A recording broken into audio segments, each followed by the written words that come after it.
Shalom. Shalom. Shalom. Shalom. Shalom. Shalom. Haleluya.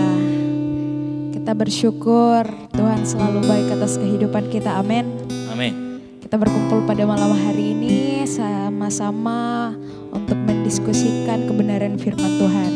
Namun sebelum kita mulai, mari tundukkan kepala. Kita mulai kegiatan kita dalam doa. Kita satu dalam doa, kita berdoa.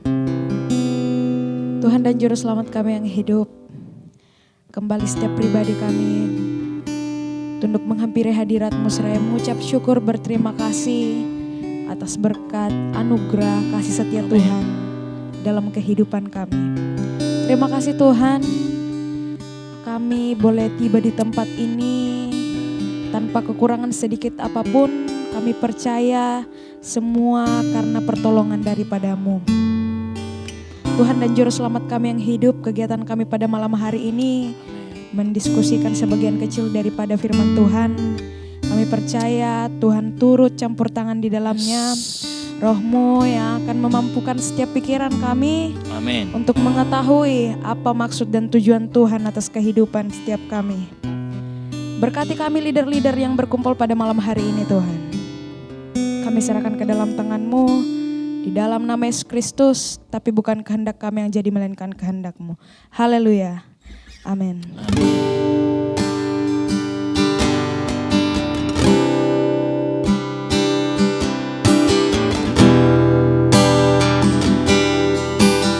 Mari sama-sama kita nyanyikan pujian.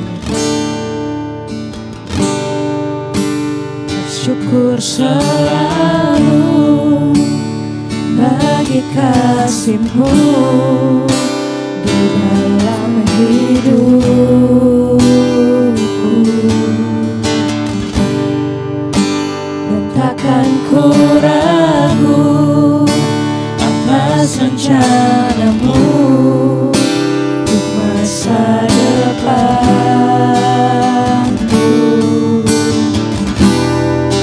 Sebagai Bapa yang baik, takkan pernah Kau meninggalkanku. Sebagai Bapa yang sangat baik, takkan pernah Kau meninggalkanku. Bukan menari dan bersuka karena-Mu, oh Yesusku, dan ku kan minum air-Mu bagai rusa rindu. Selalu ku hidup dalam-Mu dan hidupku di dalam-Mu, oh Yesusku, Kau sangat ku cinta.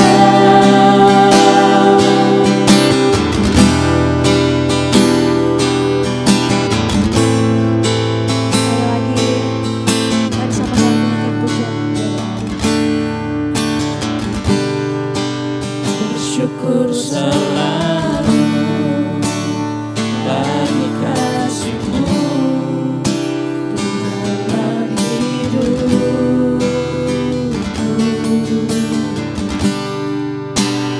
takkan ku ragu atas rencana-Mu untuk masa depanku.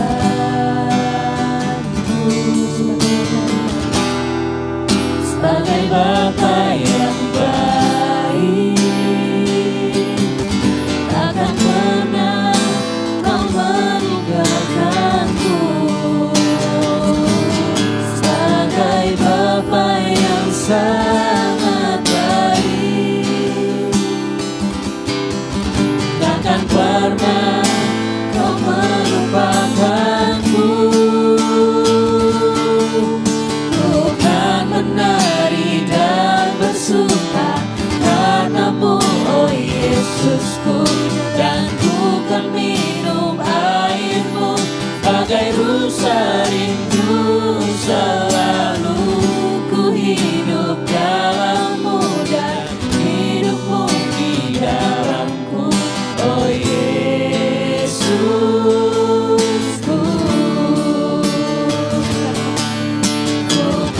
menari dan bersuka karena-Mu, oh Yesusku.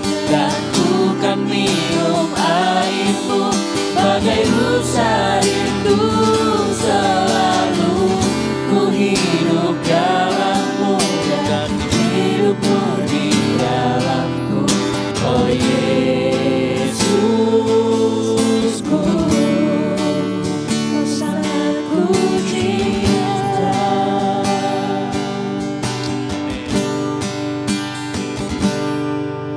Ku kan menari dan bersuka karena-Mu, oh Yesusku. Dan ku kan minum air-Mu bagai rusa rindu selalu. Ku hidup dalam-Mu dan hidup-Mu di dalamku, oh Yesusku.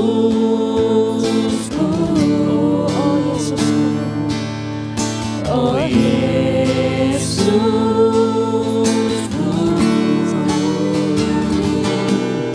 Oh Yesusku, Kau sangat ku cinta.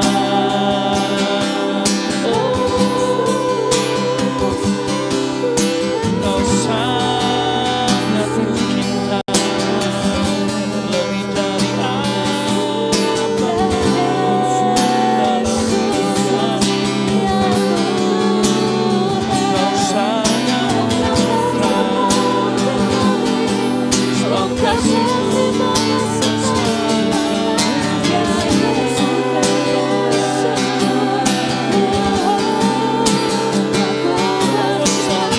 selama-lamanya kasih setia. Hanya Kau yang kami banggakan, hanya Kau yang kami tinggikan.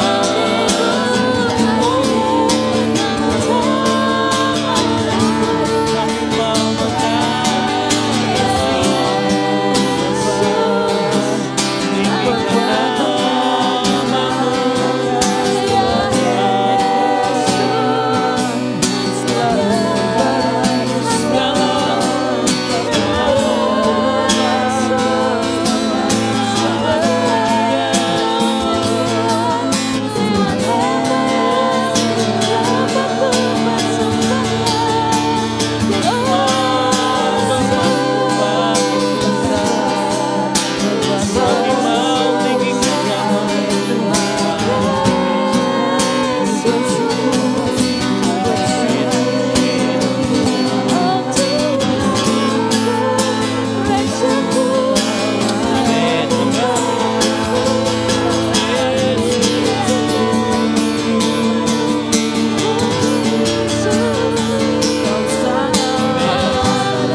Sungguh baik Tuhan atas kehidupan kami.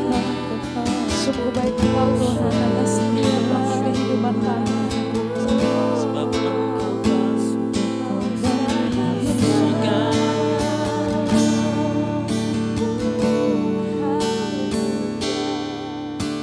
Yesusku Tuhan, terima kasih oh Tuhan Yesus.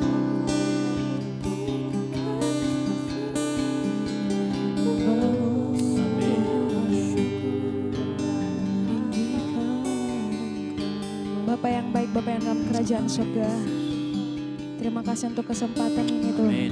Sungguh amat indah waktu yang kami lalui sampai detik ini. Yes. Kami percaya semua karena pertolongan daripada Tuhan. Kami Amin. percaya semua karena anugerah yang daripada Tuhan. Amin. Kami mulai percakapan kami pada malam hari ini Tuhan. Kami mulai diskusi kami di dalam nama Tuhan Yesus. Berkati setiap pribadi-pribadi yang hadir di tempat ini. Roh-Mu yang memampukan setiap kami Tuhan. Ini doa kami Tuhan Yesus, sambut dan sempurnakan. Tapi bukan kehendak kami yang jadi, melainkan kehendak-Mu. Di dalam nama Yesus Kristus. Haleluya. Amin. Amin. Amin. Shalom.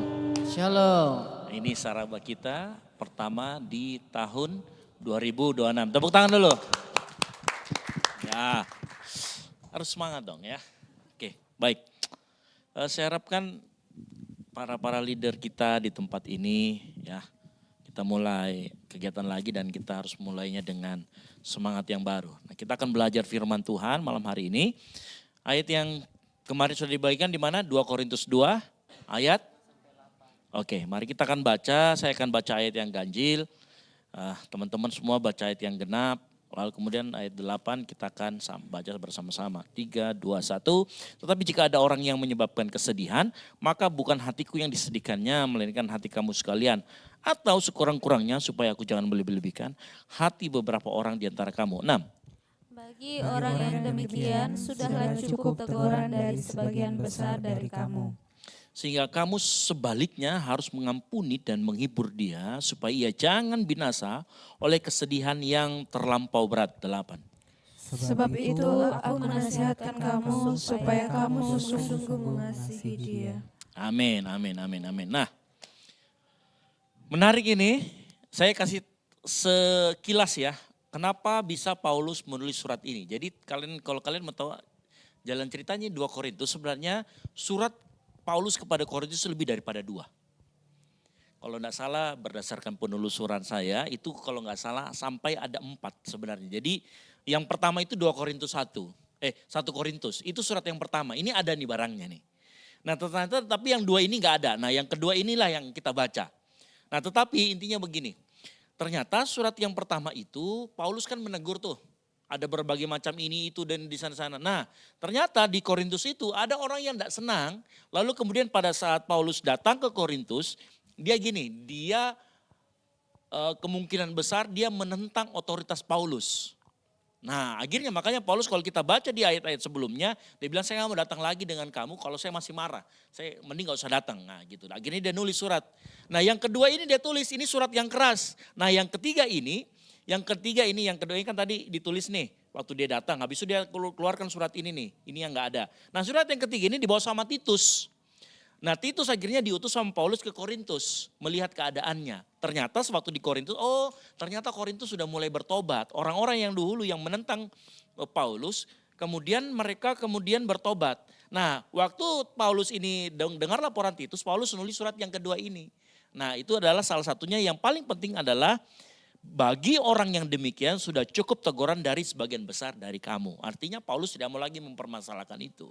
Nah malam hari ini kita akan belajar terutama di ayat yang ke-7 dikatakan apa? Sehingga kamu sebaliknya harus mengampuni dan menghibur dia. Dia ini siapa? Orang-orang yang dahulu waktu Paulus datang itu menentang otoritas Paulus. Bukan hanya menentang, jadi ada 2 penafsiran. Ada yang mengatakan gini, orang-orang yang dimaksud dengan menghibur dia itu orang yang pernah menentang otoritas Paulus. Nah tetapi yang satunya lagi beberapa penafsir mengatakan ini orang-orang yang jatuh dalam dosa. Tetapi pada intinya sama, mereka berseteru dengan Paulus.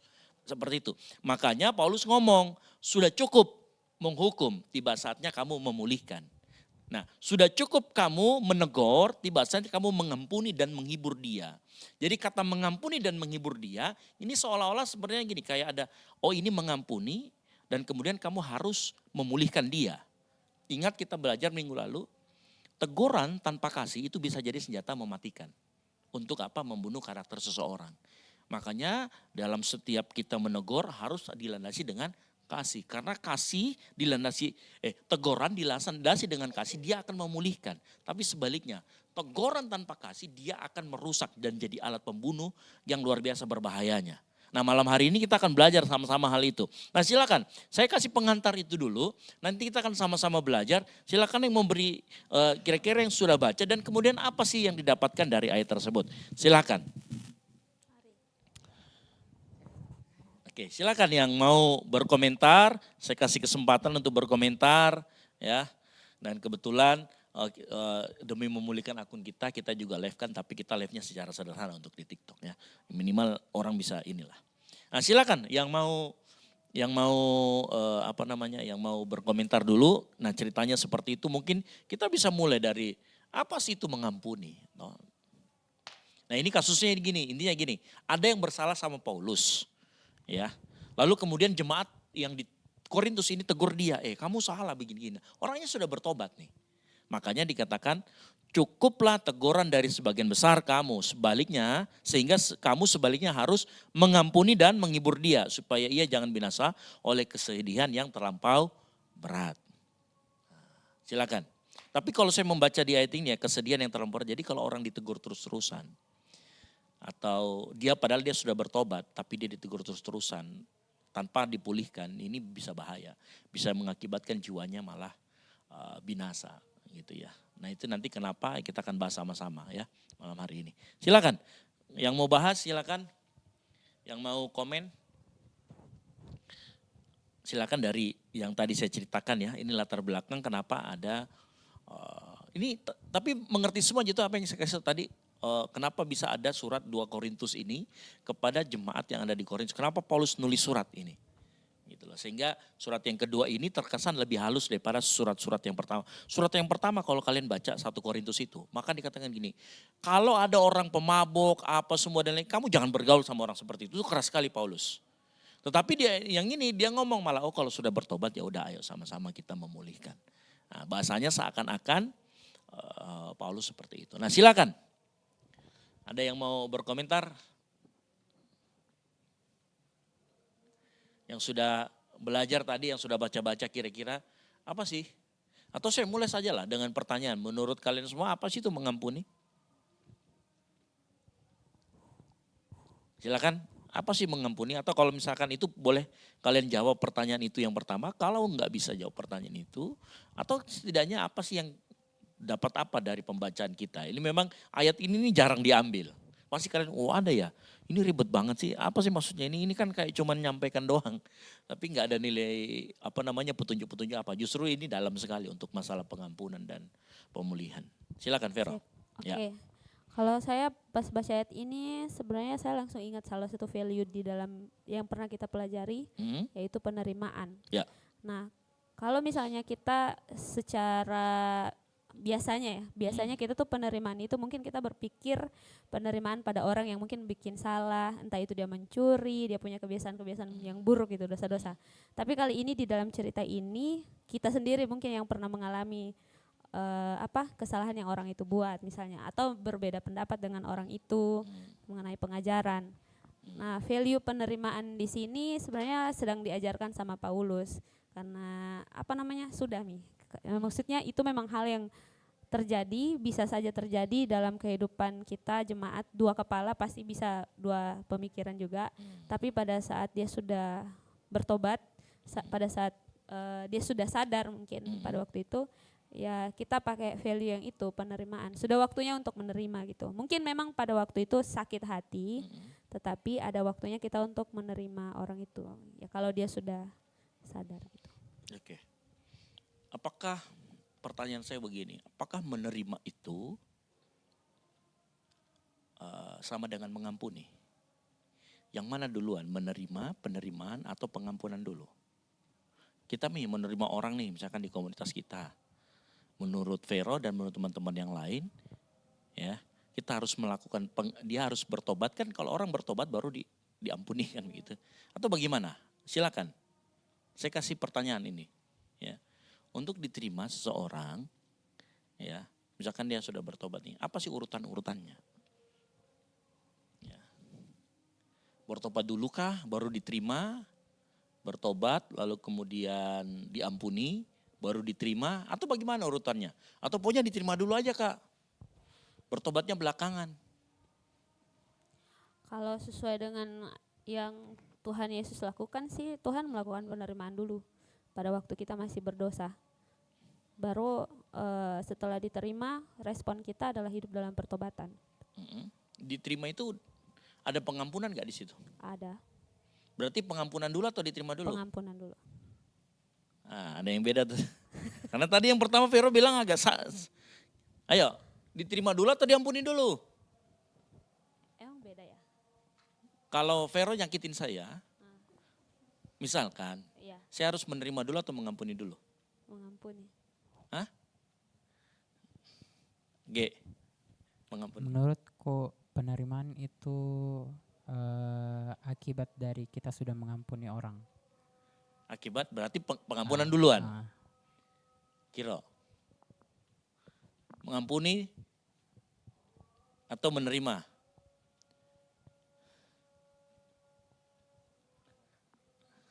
Ayo. Apa Kiro? Saya tunjuk bisa random loh ya. Jadi siapkan. Jangan ditunjuk baru mikir. Mikir sekarang. Nah, di TikTok ada yang menjawab, mengampuni dulu. Diampuni dulu baru diterima. Diampuni dulu baru diterima. Salgus.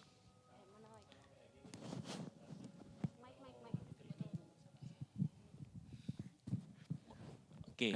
Fakta yang terjadi kebanyakan orang itu pasti ketika dia mau menerima orang harus mengampuni dulu. Karena kalau tidak ada pengampunan pasti mau sampai kapanpun dia tidak akan pernah menerima. Tapi dia keterpaksaan menerima saja yang ada. Oke. Kalau begitu logikanya sekarang, saya kasih sedikit. Kita sekarang dalami ini ya. Oke. Kalau ada orang bikin salah sama kita nih, ini urutannya. Misalkan Ayu sama Hari nih misalkan kan sering berantem ya, kayak Tom and Jerry gitu ya. Aman kok hari ini Kiro, tenang aja. Misalkan nih, ya kan, ini betulan nih berantem nih, Hari nyakitin Ayu misalkan. Nah kira-kira setelah Ayu mau mengampuni Hari enggak kalau dia belum bertobat?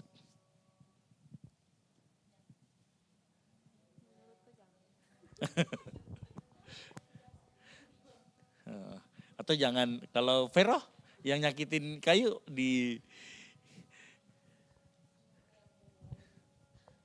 Oke. Jadi intinya saya mau nanya gini nih. Saya mundur sedikit ya sebelum kita bicara tentang pengampunan. Pengampunan nunggu orang bertobat atau tidak? Hah? Yakin? Pertanyaan saya, pengampunan menunggu orang bertobat atau tidak? Menunggu orang bertobat dulu baru kita ampuni. Gitu. Iya, pakai mic dong.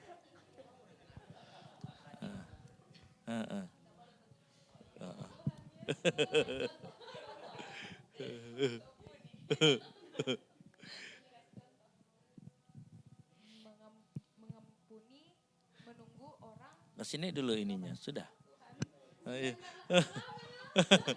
Ya enggak pakai. Ya, mengampuni, menunggu orang Kita mau bertobat. urutannya dulu nih, orang salah sama kita nih. Kita ampuni dia, tunggu dia bertobat, atau nggak perlu nunggu dia bertobat dulu? Hah? Kalau saya mengampuni itu ya mengampuni di pribadinya kita. Jadi kalau orang dia tidak bertobat atau tidak, kita mengampuni, kita yang lepas. Ya, jadi pertanyaan saya, Tidak perlu. oh enggak perlu. Ada yang beda atau sama? Soalnya sama semuanya? Soalnya Hari kan belum bertobat, tapi saya sudah mengampuni. Oh, gitu. Kak, kalau semisal Kayu kan ini banyak dosa nih dibuat salah terus. Semisal kayak dia belum bertobat. Kenapa sih? Dia belum bertobat tapi saya sudah ampuni. Tapi dia mengulang lagi. Saya bisa enggak itu tidak Oh sabar, ampuni kita dia? belum sampai di situ. Sabar ya. Sabar, saya mau kasih pelan-pelan dulu. Ge, apa Ge? Kalau Silakan. saya sama. Konsep mengampuni itu yang saya pahami itu satu arah. Jadi kayak ya dari kitanya ke orang lain. Bukan lagi kita tunggu timbal balik dari orang itu. Karena kalau masalah bertobat itu konsepnya ya hubungan dari pribadi orang yang bersalah itu sama Tuhan. Apakah dia sudah mengaku dia mau bertobat atau tidak gitu. Tapi dari sisi kitanya kita tidak menunggu dia mau bertobat dulu atau tidak. Yang penting dari kitanya kalau kita mengasihi dia ya kita ampuni. Tapi ada lagi step berikutnya begitu. Oke, Tidak sekarang sekadar, sebelum kita sampai ke situ, saya mau tanya sekarang begini. Ayatnya di Alkitab mana? Apa? Mengampuni. Kalau dia belum bertobat ampuni. Ya, saya juga tidak tahu karena saya tidak hafal Alkitab.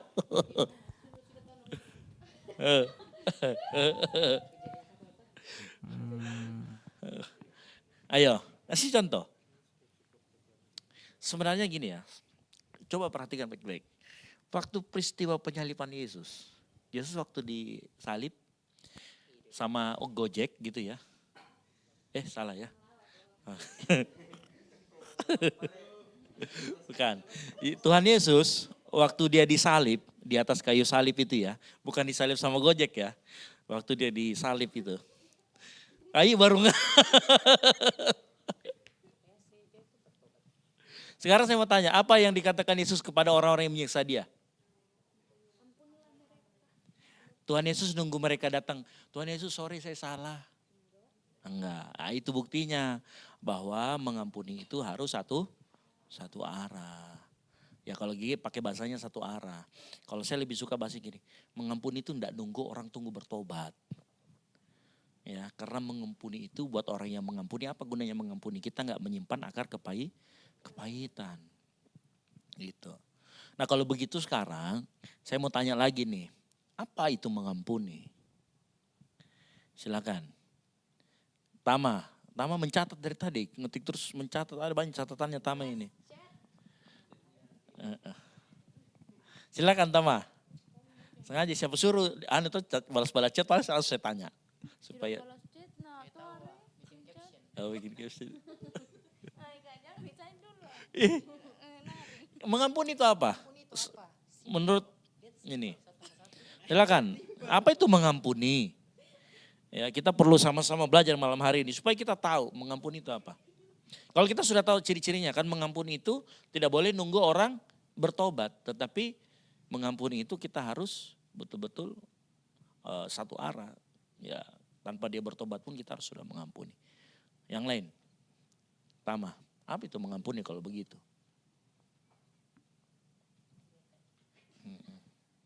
Yang lain mikir memang Mina, saya tunjuk random ini. Siap-siap taci abis ini. Mengampuni.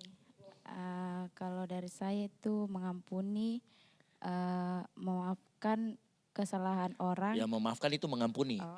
Apa itu memaafkan kemudian?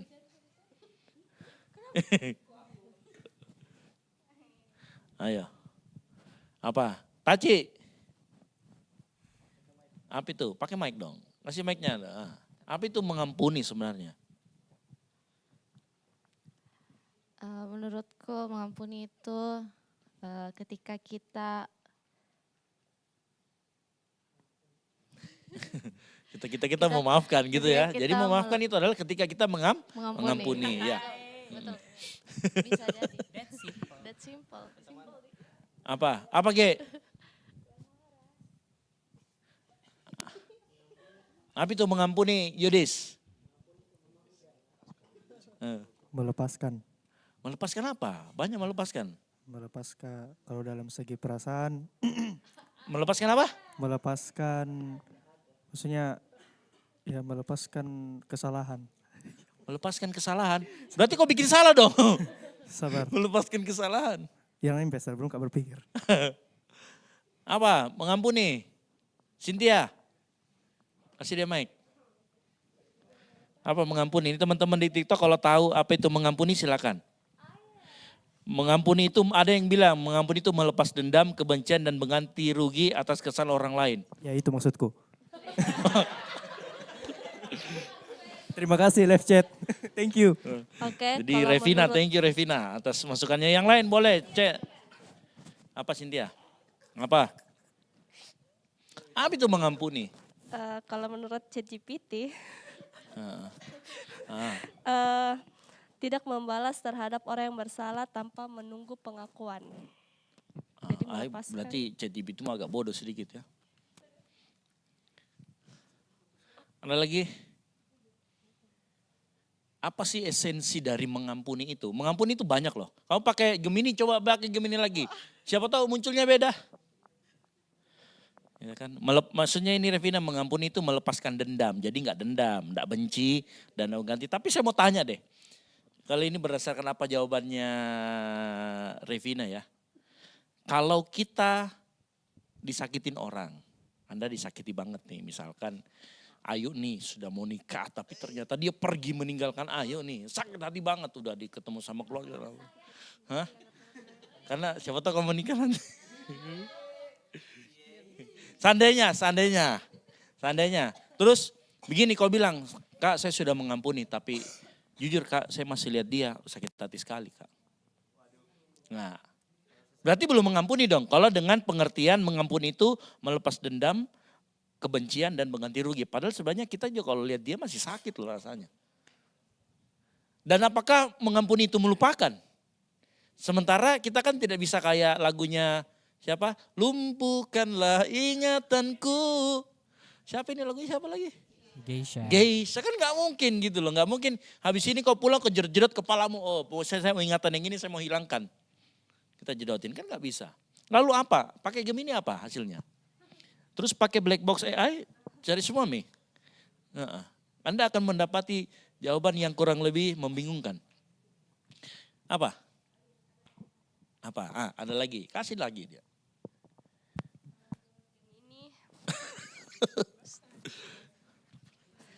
Membebaskan hati kita sendiri agar tetap layak menjadi tempat Roh Kudus bekerja. Asik. Apa? Kok terlalu rohani banget itu sangat.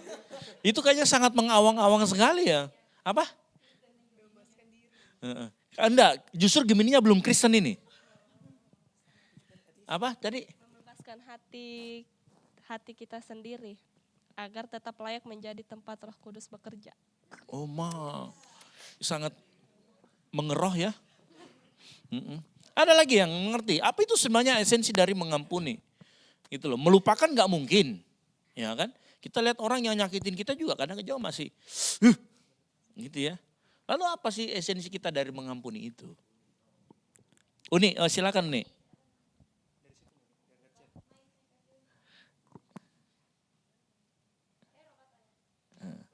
Ada yang bilang nih, Marcelo bilang mengampuni walaupun ingat salah yang dia perbuat ke kita tapi kita tidak dendam. Jadi mengampuni tidak menyimpan dendam, katanya begitu. Apalagi, siapa lagi? Ayo, apa?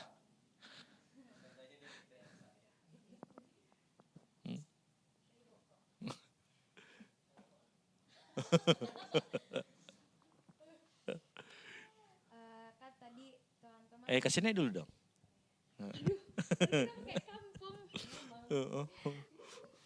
Kan tadi teman-teman sudah bilang mengampuni itu keluar dari jerat, mengampuni itu melepaskan kebencian dan sebagainya macam. Terus tadi Kak Esra kasih case ketemu sama orang yang dibenci tapi rasa sakitnya masih ada.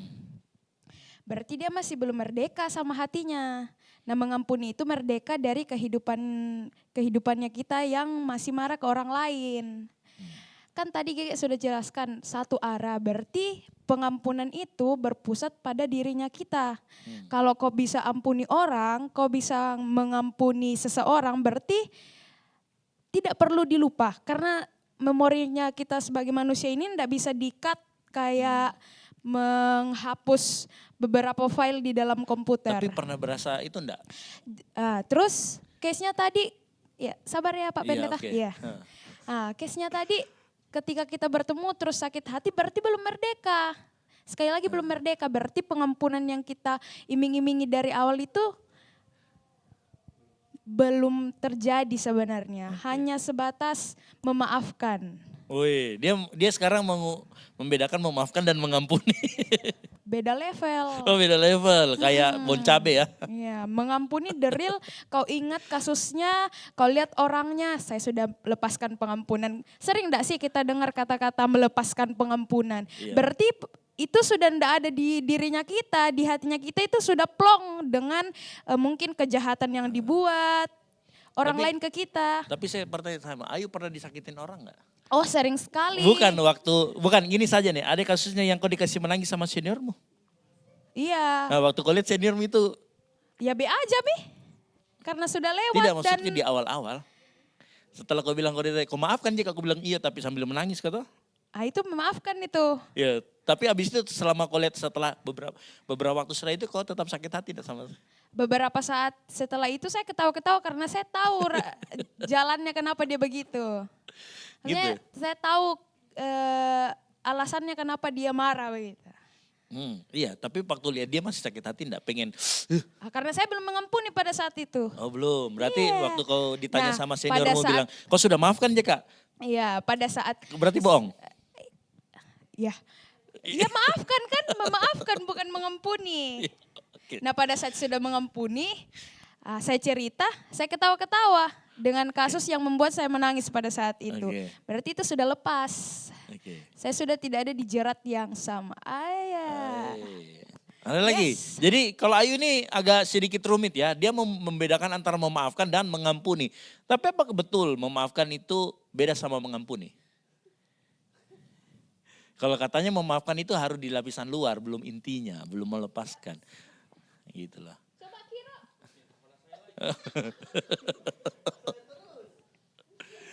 Ada. Grace, apa Grace? Apa itu mengampuni? Nah, kesini aja dulu. Jangan ketularan sama Ayu. Kalau saya move on, Oke. maksudnya itu kan kita tidak bisa, kita bukan amnesia kan, jadi kita Iya. lo bagaimanapun tetap mengingat apa yang dia lakukan ke kita. Jadi mengampuni itu menurut saya mengingat masalahnya tapi tidak dengan rasanya. Iya. Mengingat Rasanya orangnya tapi itu tidak rasanya. sudah- Weh. Quote of the day man. Mengingat orangnya tapi tidak rasanya. Maksudnya sudah tidak sakit hati begitu. Oke. Coba sekarang saya mau tanya ya. Ini kita jujur nih di tempat ini. Yang cewek nih, pernah nggak disakitin cowok?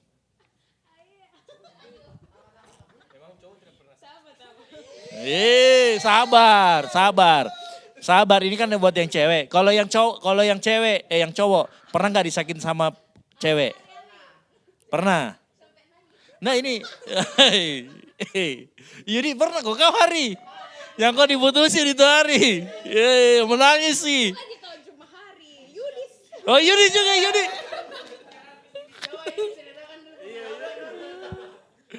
Enggak, tapi sekarang begini.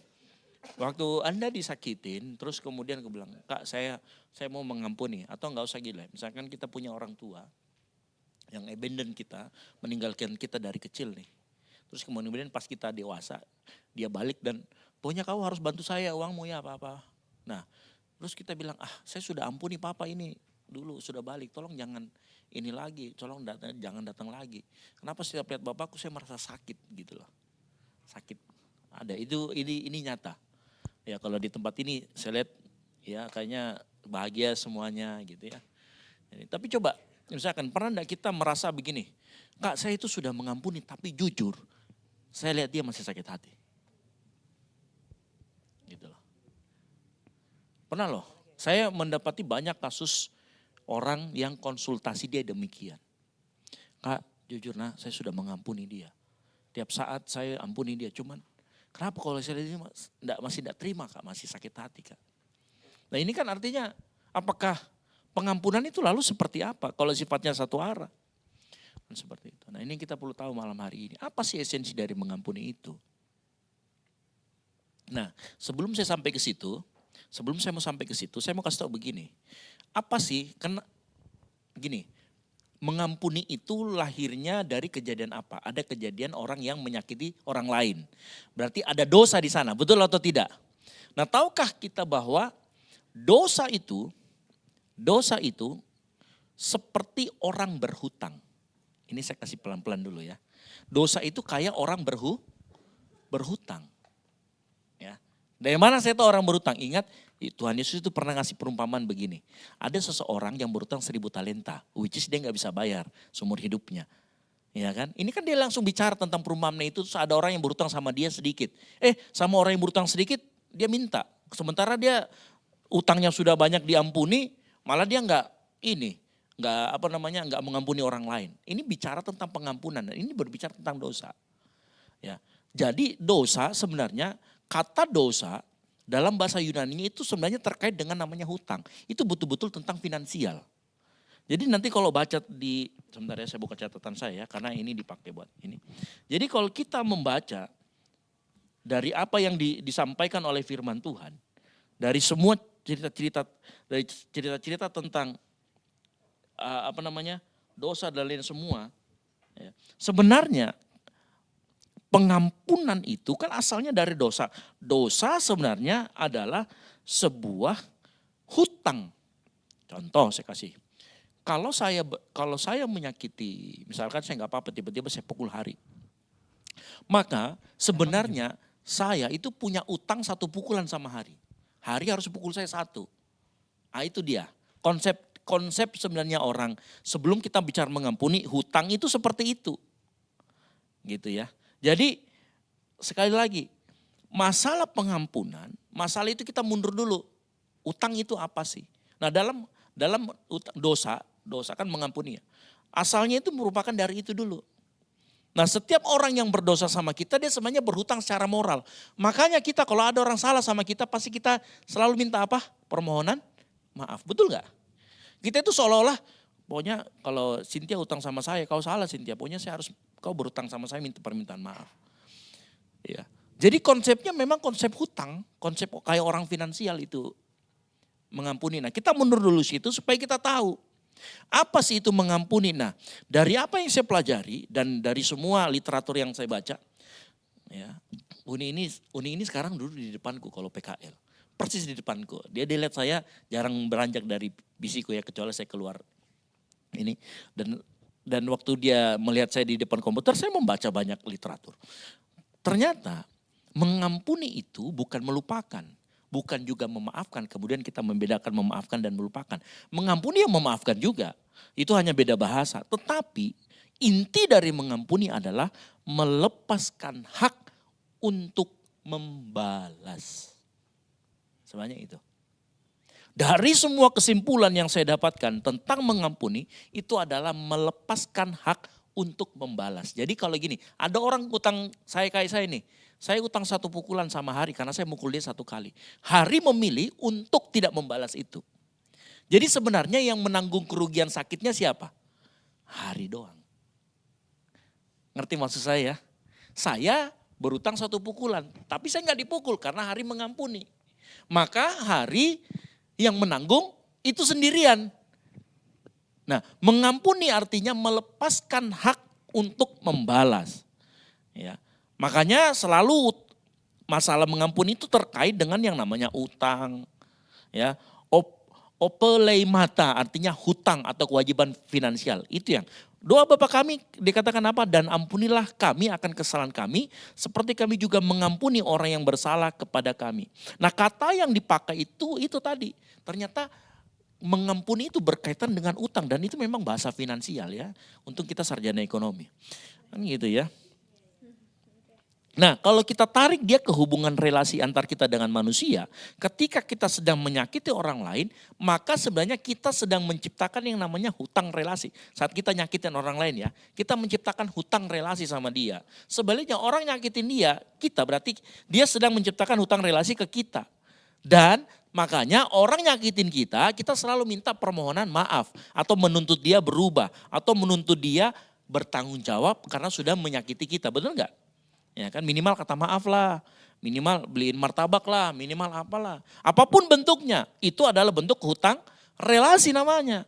Ya, makanya kadangkala begini, pengampunan itu terasa mahal karena orang yang mengampuni memilih menanggung sendiri hutang itu. Gitu loh. Rasa sakitnya kau tanggung sendiri Hari gitu maksudnya. Nah itu. Makanya mengampuni itu bukan kamu menyangkal rasa sakit loh. Mengampuni itu bukan menyangkal rasa sakit atau menyangkal ada masalah hubunganmu dengan dia. Bukan. Tetapi mengampuni sekali lagi adalah melepaskan hak untuk menagihnya. Ya, sehingga mengampuni artinya itu gini, melepaskan klaim untuk membalas dan menyerahkan pembalasan ini dan keadilannya kepada Tuhan. Ini artinya. Gitu loh. Contoh misalkan. Saya kasih lagi cerita Daud itu punya 2 kali kesempatan dia membunuh Saul. Ya. Dia kan harusnya sakit hati dong. Orang dia dikejar-kejar mau dibunuh kok. Tapi dia punya 2 kali kesempatan bunuh Saul dan dia nggak bunuh Saul. Dia melepaskan haknya untuk kemudian dia membalas dendam. Karena sebenarnya Daud nggak salah apa-apa, Daud nggak rugi apa-apa, tetapi dia disakitin sama Saul, dikejar-kejar dan mau dibunuh. Tapi apa yang diperhatikan dibuat sama Daud? Daud punya kesempatan untuk membalas dendam. Tetapi dia melepaskan itu, tidak peduli si Saul mau bertobat atau tidak, mau berhenti ngejar dia atau tidak, dia tetap melepaskan pengampunan, dia tetap melepaskan hak untuk membalas dendam. Nah, itu juga sebenarnya mengampuni. Bahkan sampai kalau kita dengar ceritanya Daud itu, nah begini ya, kalau kalian mau tahu hati kalian itu mengampuni atau tidak, terkadang Tuhan itu iseng, dalam tanda kutip isengnya itu untuk mengungkapkan isi hati kita. Terkadang Tuhan iseng, misalkan gini ya, sekali lagi, Ayu nyakitin Hari, tak baliknya. Ya kan, barusan Ayu menyakiti Hari, tiba-tiba Ayu kena, orang bilangnya instan karma, tapi nggak usah lihat kata instan karmanya ya. Tiba-tiba Ayu baru naik motor jatuh. Terus Hari bilang, merasakan kau dibalas. Waktu kamu bilang begitu Hari, waktu kamu ngomong rasakan kau balas. Nah sebenarnya di situ, apakah kamu sudah mengampuni atau tidak?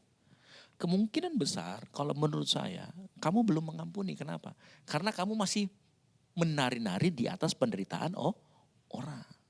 Nah pengampunan itu kalau mau kita lihat tuntas atau tidak, nanti akan ujungnya apa gini. Begitu orang itu dihukum sama Tuhan, kamu bersuka cita atau kamu berduka cita bersama-sama.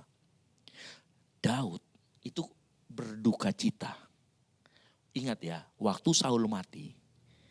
Terus dia bilang gini, waktu Saul mati, dia kan ingat 2 kali dia melepaskan pengampunan, hak balasnya Daud, dia gak ambil. Begitu Saul mati, apakah Daud kemudian bikin pesta pora 7 hari 7 malam? Tidak. Dia pakai kain kabung dan dia ikut berkabung. Bahkan dikatakan gini, kalau kalian baca ya, orang yang membunuh atau memenggal kepalanya itu kan dia lapor sama Daud ya. Daud ini loh, saya sudah memenggal kepalanya, saya sudah bunuh ini Saul dan lain sebagainya. Dipikir orang ini bakalan dapat hadiah. Enggak, sama Daud dipenggal juga orang itu. Kenapa? Kau berani ya kayak gitu sama orang yang diurapi Tuhan. Itu saking Daud itu mau melepaskan yang namanya dia gak mau ikut-ikutan dengan firman Tuhan pernah mengatakan dalam Roma 12 apa, pembalasan adalah hakku, haknya Tuhan. Daud itu sampai seperti itu loh. Makanya kalau misalkan kita gak bisa membalas, itulah yang disebut dengan, bukan gak bisa membalas, gak mau membalas, itulah yang disebut dengan pengampunan. Nah tadi saya katakan, makanya Tuhan kadang iseng sama kita. Kalau mau lihat hatimu itu pengampunannya sudah beres atau tidak, lihat. Pada saat orang menyakiti kamu kenapa-napa, dia menderita, kamu ketawa atau enggak. Walaupun kamu ketawa dalam hatimu, berarti mungkin kamu belum melepaskan sepenuhnya pengampunan. Nah itu, ini harus hati-hati. Ya. Karena pengampunan itu intinya tadi itu. Pengampunan sepenuhnya berada di pihak yang mengampuni. Ya. Yesus juga begitu kan di atas kayu salib, ya Bapa ampunilah. Dan saya mau kasih tahu, mengampuni itu bukan soal perasaan, itu keputusan. Saya ulangi lagi ya, mengampuni itu bukan perasaan, mengampuni itu keputusan. Dan mengampuni harus instan atau segera. Kenapa? Karena firman Tuhan ngajarin itu. Yesus kan waktu disalib, dia nggak nunggu turun dari salib atau dia nggak nunggu dia bangkit. Dia cuma ngomong langsung, instan dan segera. Tahu artinya enggak? Kalau mengampuni itu harus segera, seperti yang Yesus lakukan. Yesus waktu mengampuni di atas kayu salib, sakitnya masih terasa atau enggak? Masih. Pakunya itu loh masih. Benar enggak? Kira-kira menurutmu jadi Yesus tuh dalam hatinya kira-kira, walaupun dia merasa sedih, dia mengampuni. Kita juga begitu, benar gak? Kamu nih kalau kita mau fair, orang yang nyakitin kamu masih lihat nih, hari ini kamu bilang, saya maafkan Kak, saya maafkan. Besok kau lihat masih sakit hatimu, betul atau tidak? Walaupun kamu bilang kamu maafkan, tapi saya tidak bisa lupa Kak perlakuannya sama saya seperti apa. Ya. Kita bisa mengampuni pada saat perasaan kita masih terluka dan masih sakit rasanya. Nah tapi makanya saya ulangi lagi ya. Ini kalian harus mengerti nih. Ingat mengampuni itu melepaskan hak untuk membalas dendam. Tetapi begitu kita melepaskan hak untuk membalas dendam, hati kita itu masih terasa sakit. Nah itu kenapa? Nah itu. Kira-kira ada yang tahu nggak? Nah seorang teolog, dia pernah ngomong begini, saya lupa namanya siapa. Waktu itu saya baca juga. Seorang teolog pernah ngomong begini, manusia itu punya dua. Ada namanya decision forgiveness, ada emotional forgiveness. Ini bukan pembenaran loh, tapi ini benar. Ya. Ada orang yang mengampuni itu harus segera, itu keputusan. Tetapi perasaan itu seringkali tidak sinkron dengan keputusan, betul atau tidak? Seringkali keputusan kita itu tidak bisa langsung perasaan mengikuti saat itu juga. Saya memutuskan untuk mengampuni, tapi begitu lihat dia itu masih belum. Nah seringkali waktu untuk mengikuti decision forgiveness, seringkali yang namanya emotional forgiveness itu dia butuh waktu untuk mengikuti. Itulah yang nanti yang kita sebut dengan pemulihan. Ngerti ya? Karena dia butuh waktu nih. Makanya nggak perlu dipaksa orang untuk kemudian, wah kamu betul-betul nih harus, nggak bisa. Orang butuh waktu. Nah mengampuni adalah keputusan, tetapi emosional kita untuk mengikuti keputusan di otak kita, itu dia butuh waktu. Kapan orang bisa gagal dalam proses itu? Proses mengampuni keputusan. Kapan orang bisa gagal? Saat dia kemudian dikuasai sama perasaannya. Makanya gini, setiap kali kita itu harus terus mempertahankan keputusan untuk mengampuni. Keputusan untuk tidak membalas dendam harus terus dipertahankan meskipun berasa sakit. Ngerti ya maksud saya? Manakala suatu kali emosional kita menguasai kita dan kita melupakan bahwa kita sudah komitmen untuk mengampuni, tidak melakukan pembalas dendam, maka kita akan mulai loh. Nanti akan terbalik. Akhirnya kita gagal mengampuni. Nah, itulah yang disebut dengan mengampuni juga butuh proses. Nah yang terjadi di dalamnya itu tadi. Orang butuh waktu untuk yang namanya emosionalnya ikut. Ya. Makanya saya mau beritahu, mengampuni ya, saat kita mengampuni kesempatan untuk membalas dendam. Nih kita nih, saya akan mengampuni dia nih. Tapi kesempatanmu untuk membalas dendam sebagai bentuk dari cobaan iblis. Makanya tadi kalau kita membaca di ayat yang di bawahnya, di ayat 11 apa? Supaya iblis jangan beroleh keuntungan atas kita. Sebab kita tahu maksudnya apa. Tahu artinya apa? Iblis itu akan terus dia coba supaya kamu gak bisa mengampuni. Ada orang datang ke saya ngomong gini, Kak, pertanyaan inilah muncul. Tapi kenapa tiba-tiba judul khotbah kita minggu ini itu bersamaan dengan itu. Dia tanya sama saya gini, Kak, saya ini sebenarnya sudah mengampuni. Betul Kak, serius saya sudah mengampuni. Tapi jujur saya lihat di orang itu saya masih sakit. Saya cuma jelaskan, kadangkala emosional kita butuh waktu untuk mengikuti decision kita. Lalu saya harus bagaimana Kak? Terus pertahankan decisionmu, kamu harus tidak boleh goyang dengan apa yang terjadi dengan perasaanmu. Meskipun itu sakit, engkau harus terus tetap pada keputusanmu untuk mengampuni. Makanya kita definisikan ulang, apa sih kata mengampuni? Mengampuni adalah mengambil sikap untuk tidak balas dendam. Mengambil sikap untuk kemudian menyerahkan pembalasan dan keadilan akhir kepada Tuhan. Gitu loh. Dan kapan itu betul-betul beres itu tadi. Selalu cek hati kita kok. Tuhan akan selalu cek. Ya. Kalau kamu lihat seseorang yang menyakiti kamu kemudian dia menderita, apa yang muncul di hatimu? Nah itulah kebenarannya. Engkau sudah mengampuni atau enggak. Nah itu bisa dijawab sama dirimu sendiri. Gak bisa sama pendeta. Ya, karena saya tidak bisa baca hati orang. Tapi saya mau kasih tahu begini. Apapun itu keputusanmu, tetaplah pada keputusan untuk mengampuni. Karena mengampuni itu adalah keputusan. Gitu. Nah ini harus kita tahu. Ya. Orang yang hati yang belum mengampuni akan gelisah. Ketika tahu bahwa kadang-kadang Tuhan itu unik lah ya. Ya. Kadang-kadang kalau kita yang tadi saya katakan, Tuhan itu unik sama kita, dia unik. Ada suatu kali ada sebuah cerita mengenai Yunus. Yunus ini unik juga orangnya. Yunus kan pergi ke Niniwe supaya orang Niniwe bertobat ya. Ternyata kadang-kala cara Tuhan membalas itu tidak sesuai dengan keinginan kita. Contoh, kalau kau dibalas, ya kan? pacarmu dilaci. Pasti kau pengen juga, kau pasti suatu saat dilaci juga pacarmu. Kita pengen pembalasannya seperti itu. Tapi tahu nggak sebenarnya ternyata Tuhan itu membalas unik. Kadang-kala dia tidak membalas dengan cara pemikiran kita. Betul atau tidak? Loh iya loh. Tuhan itu adil, dia yang paling tahu semuanya. Kadang-kala pembalasan Tuhan unik. Bahkan kadang-kala Tuhan lebih memilih memulihkan jiwa ketimbang, contoh misalkan, ya, kamu disakitin lagi nih sama, misalkan pria lah, disakitin sama wanita, Kiro misalkan, dihianatin misalkan.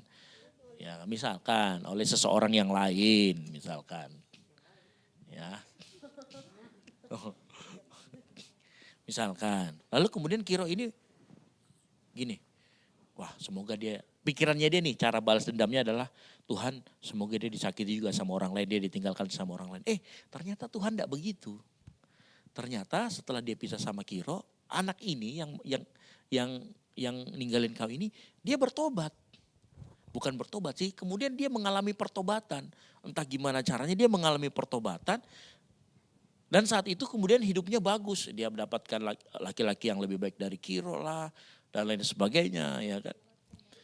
Nah, mungkin bisa nggak itu kemungkinan bisa menjadi cara Tuhan untuk kemudian membalas apa yang terjadi. Nah, kadang-kala kita begitu. Contoh ya kasus Yunus. Yunus itu orang bertobat, ya.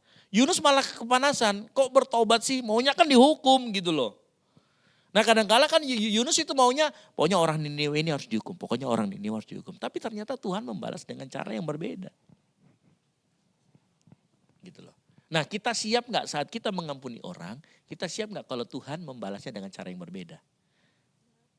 Nah ini, seringkali kita nggak siap, makanya hati kita kemudian panas kembali. Tapi sebenarnya waktu Tuhan lakukan itu, dia sedang melihat hatimu itu sudah mengampuni atau tidak, beres atau tidak. Ngerti maksud saya? Ya. Jadi kadang-kala Tuhan itu agak aneh.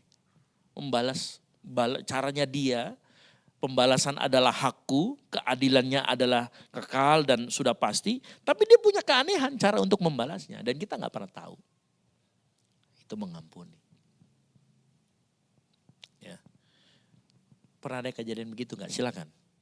Kalau ada yang mau bertanya, ada yang silakan. Saya lempar kembali. Ayo. Atau mau menyangga gak apa-apa. Kita sama-sama belajar malam hari ini. Ya. Nah, dari orang yang mengampuni, maka kalau kita disakiti dan kita mengampuni, maka itu adalah tindakan pembebasan dari kepahitan. Dan tindakan kita melepaskan, tindakan kita yang bijaksana untuk menyerahkan apa yang menjadi milik Tuhan. Karena kan firman Tuhan berkata, pembalasan adalah hakku. Gitu loh. Nah itu. Tapi ingat ya, mengampuni itu beda dengan mempercayakan kembali. Nanti kita akan bicara itu di pemulihan. Karena ingat, pemulihan itu kalau mengampuni itu sifatnya segera. Tapi pemulihan itu proses. Apa yang dipulihkan biasanya ada relasi, ada tanggung jawab. Dan biasanya terakhir itu kalau kayak leader begini itu punya peran atau fungsi. Dia akan bertahap. Pemulihan itu bertahap. Dan pemulihan ini yang bukan bikin banyak waktu. Mengampuni dan memulihkan itu harus bersumber dari kasih. Karena apa? Memulihkan itu mahal biayanya. Memulihkan itu cost too much. Gitu loh. Pemulihan itu apa? Karena gini, orang itu kalau kamu nggak punya kesempatan untuk mengampuni dan untuk pemulihan, hidupmu akan selalu curiga sama orang tersebut. Dan orang tersebut seperti yang akan dikatakan Paulus. Dia binasa oleh kesedihan yang terlampau berat. Gitu loh. Pernah gak kalian menghukum orang, tapi hukuman kalian itu, pokoknya saya gak akan pernah mau bicara sama dia deh. Nah itu, suatu saat dia juga akan kecewa. Padahal saya sudah berubah loh. Oh ternyata orang di gereja begitu ya. Mengampuninya hanya di mulut doang ini. Lama-lama dia akan binasa. Nah ini yang dicegah sama Paulus. Waktu dia ngomong, sebab itu aku menasihatkan kamu supaya kamu sungguh-sungguh mengasihi dia. Sebaliknya kamu harus mengampuni dan menghibur dia. Supaya ia jangan binasa oleh kesedihan yang terlampau berat. Gitu ya. Nah, Paulus sadar bahaya ini, makanya dia lakukan begitu.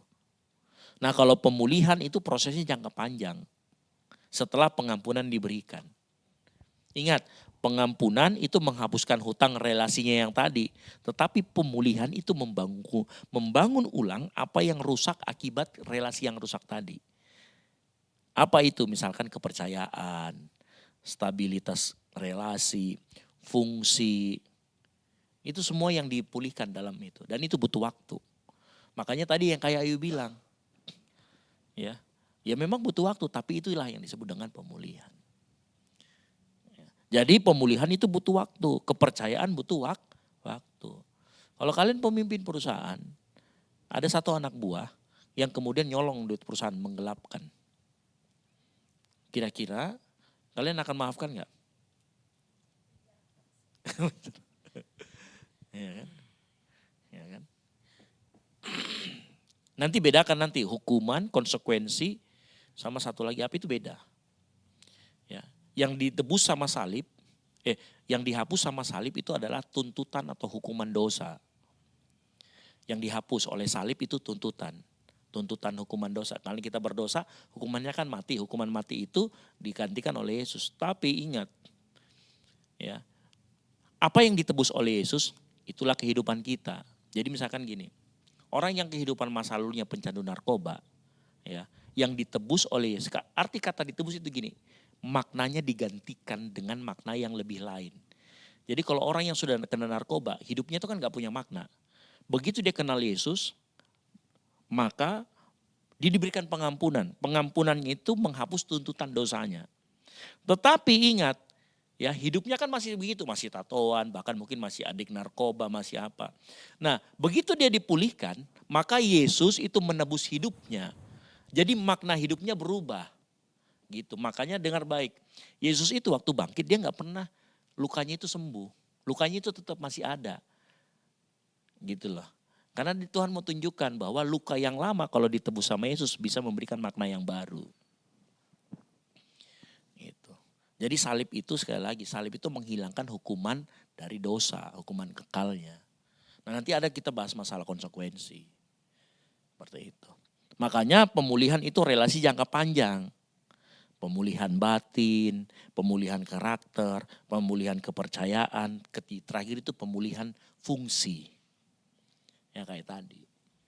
Kalau orang salah sama kita, gitu ya. Yang kamu harus lakukan adalah mengampuni. Tapi kamu bisa jaga jarak. Kenapa? Ingat, waktu kamu menyakiti saya, relasi kita rusak. Dan kamu perlu bangun itu kembali. Dan membangun itu kembali itulah yang tadi saya katakan. Kita butuh kasih di dalamnya. Tetapi semua dimulai dari kata mengampuni. Gitu. Ya.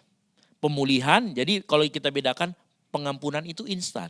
Tetapi pemulihan itu butuh waktu. Pengampunan itu satu arah. Tapi ingat, pemulihan itu butuh dua arah. Orang yang disakiti maupun orang yang menyakiti. Kalau pemulihan butuh dua arah, nggak bisa satu arah. Ya, karena kenapa? Lukanya ada di dua sisi. Luka orang yang mengampuni maupun orang yang diampuni gitu. Ada, silakan. Ada yang mau bertanya?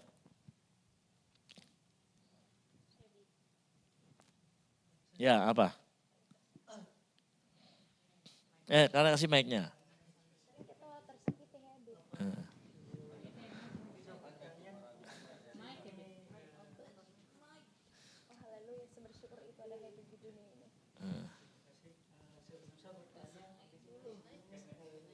Kasih dek dulu mic-nya, kasih dek ininya supaya masuk suaramu.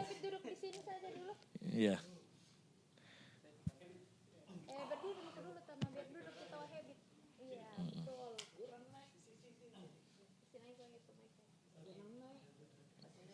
Suruh naik.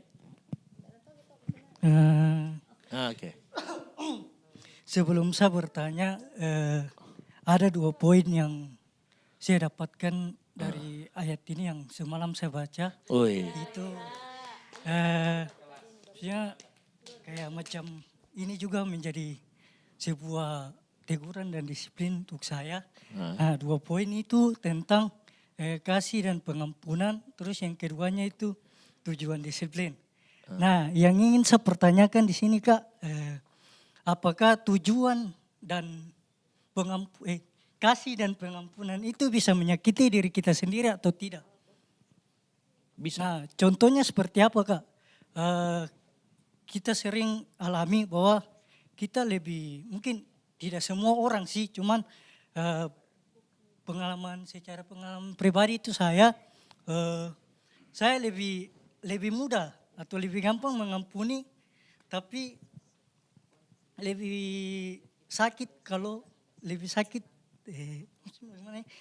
gampang, lebih mudah diampuni orang yang bersalah sama kita, tapi dalam hati dan perasaan kita itu masih ada dendam, masih ada benci atau marah begitu sama yang buat salah sama kita. Tapi kita bisa mengampuni orang itu. Tapi apakah itu tadi kan bilang, kasih dan pengampunan itu apakah bisa menyakiti diri kita sendiri atau bagaimana Kak? Oke. Terima kasih itu dari saya. Oke. Jadi sebenarnya ini pertanyaannya bagus ya. Jadi apakah kasih dan mengampuni itu bisa menyakiti diri sendiri? Bisa. Bisa. Karena kita tidak bisa membedakan mana kita pemulihan, mana kita mengampuni. Ya. Kadang-kadang kita itu kurang begitu bijak. Itu namanya nggak bijak kalau misalkan gini ya. Kalau ada orang sudah ngutang sama Habit 500.000 nih. Dia nggak balikin nih. Ya kan? Terus dia mengutang lagi. Habit kasih nggak? Enggak dong. Kalau kita berhikmat kita nggak kasih lagi. Kenapa? Buat kita lu harus selesaikan dulu utang yang kemarin. Ya kan? Atau kalau enggak, daripada dia berutang malah hubungan saya rusak, saya nggak usah ngasih dia utang. Gitu. Nah, berarti waktu dia utang pertama apa yang dia rusak? Kepercayaan. Relasi hubungan kita sama orang yang utang kita, waktu dia ngutang pertama itu sudah rusak. Ngerti ya? Sampai di situ. Tetapi di Habit di utang 500 yang pertama bisa bilang, ya sudah kau enggak usah bayar, tapi saya mau kasih kau utang lagi. Apakah waktu kita ngomong, kamu enggak usah bayar, kamu enggak usah bayar yang pertama, tapi saya enggak mau kasih kau utang lagi. Waktu kita ngomong, kita enggak mau kasih kau utang lagi, apakah kita enggak mengasihi? Hah? Enggak. Kita mengasihi dan sudah ngampuni dia. Tetapi untuk mengembalikan kepercayaan 500.000 yang kedua, kita enggak bisa. Bukan nggak bisa karena belum mengampuni, tetapi ingat, kita harus jelaskan, ada relasi kita yang rusak. Kepercayaan kita ada yang rusak loh. Dan kepercayaan itu butuh dipulihkan. Ngerti maksud saya? Nah kalau itu butuh dipulihkan, ya sudah, saya sudah mengampuni kamu. Nah mungkin Habit bertanya, tapi saya masih sakit hati, itu tadi saya katakan. Emotional forgiveness itu butuh waktu. Untuk sejalan dengan decision forgiveness kita. Nah yang harus kita lakukan adalah setiap kali ada dorongan untuk kemudian ngomong, hati lu masih sakit loh. Memang kau sudah mengampuni dia. Kadang-kadang iblis pakai celah itu untuk menuduh kita terus. Ada orang yang tersisa terus dengan itu. Dan dia menangis. Kak saya ini salah apa ya Kak ya? Kenapa saya bisa kayak gitu? Kayaknya saya tidak mengampuni. Enggak, kamu bukan enggak mengampuni. Kamu hanya butuh waktu supaya emosionalmu sinkron dengan keputusanmu. Dan yang harus kamu lakukan adalah terus pada keputusanmu untuk tidak balas dendam. Karena esensi dari mengampuni adalah tidak mengambil hak untuk membalas dendam. Itu dulu. Kalau perkara kamu sakit hati itu beda lagi. Tapi waktu kamu sakit hati balas dendam enggak? Enggak. Waktu kamu misalkan nih, saat kamu sakit hati, kamu ambil keputusan, saya sudah mengampuni dia. Maka saya nggak akan balas dendam meskipun hati saya sakit. Berarti apa? Itulah sudah mengampuni. Ngerti enggak maksud saya? Perasaan kita itu bukan robot kok yang bisa, kalau saya sudah begini selesai masalah. Enggak, buktinya kita enggak begitu loh. Betul atau tidak sih? Kita yang punya perasaan nggak bisa tiba-tiba, ya pokoknya selesai. Enggak, tetap butuh waktu. Ya, ngerti ya sampai di sini ya. Makanya saya itu mendefinisikan ulang kembali di depan, apa sih itu pengampunan? Nah, saya dari semua literasi yang saya baca, pengampunan itu adalah tidak balas dendam. Memberikan hak untuk membalas dendam kepada Tuhan. Jadi waktu kamu merasa sakit itu bukan kamu belum mengampuni. Kecuali gini, kau merasa sakit ya, terus kau ambil batu, kau lempar dia, itu balas, itu namanya kau belum mengampuni. Kenapa? Kamu mengambil kembali hak untuk membalas dendam. Dan jangan salah, iblis akan selalu menawarkan itu. Ngerti enggak maksudku? Contoh misalkan gini, kau sakit hati nih, habit sama orang, ya kan? Setiap kali kau lihat dia pengen kau lempar batu. Iblis akan selalu, ayo lempar. Begitu kau ambil batu kau lempar, itu menandakan kamu belum mengampuni. Tapi kamu nggak ambil batu dan kamu bilang enggak, saya sudah ampuni dia. Walaupun masih terasa sakit, saya tetap pada keputusan saya untuk mengampuni dia. Kamu mengampuni. Jadi bukan terletak pada perasaannya, tetapi terletak pada keputusan waktu kamu mengambil sikap pada waktu kamu, sikap dan keputusanmu. Waktu kamu keputusanmu mengampuni, ambil sikap tidak mengambil dendam, itu mengampuni. Meskipun terasa sakit.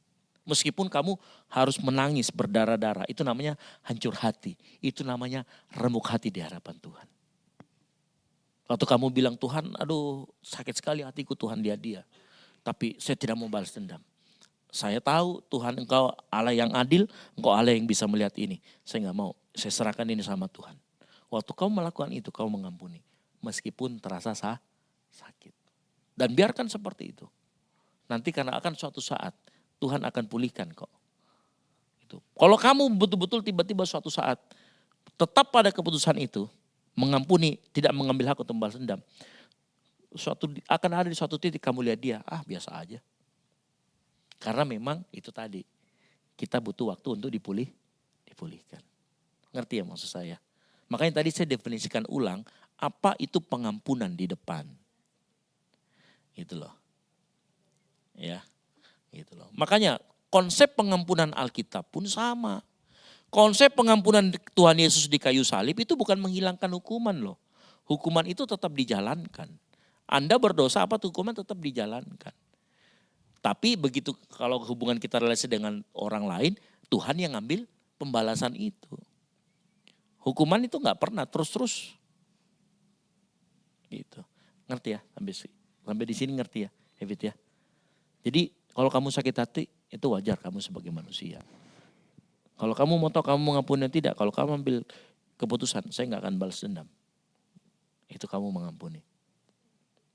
Ya, karena sekali lagi, ingat, esensi dari mengampuni adalah melepaskan hak untuk membalas dendam. Melepaskan klaim moral untuk membalas dan menyerahkan urusan pembalasan dan keadilannya sama Tuhan. Itu esensi mengampuni. Apa?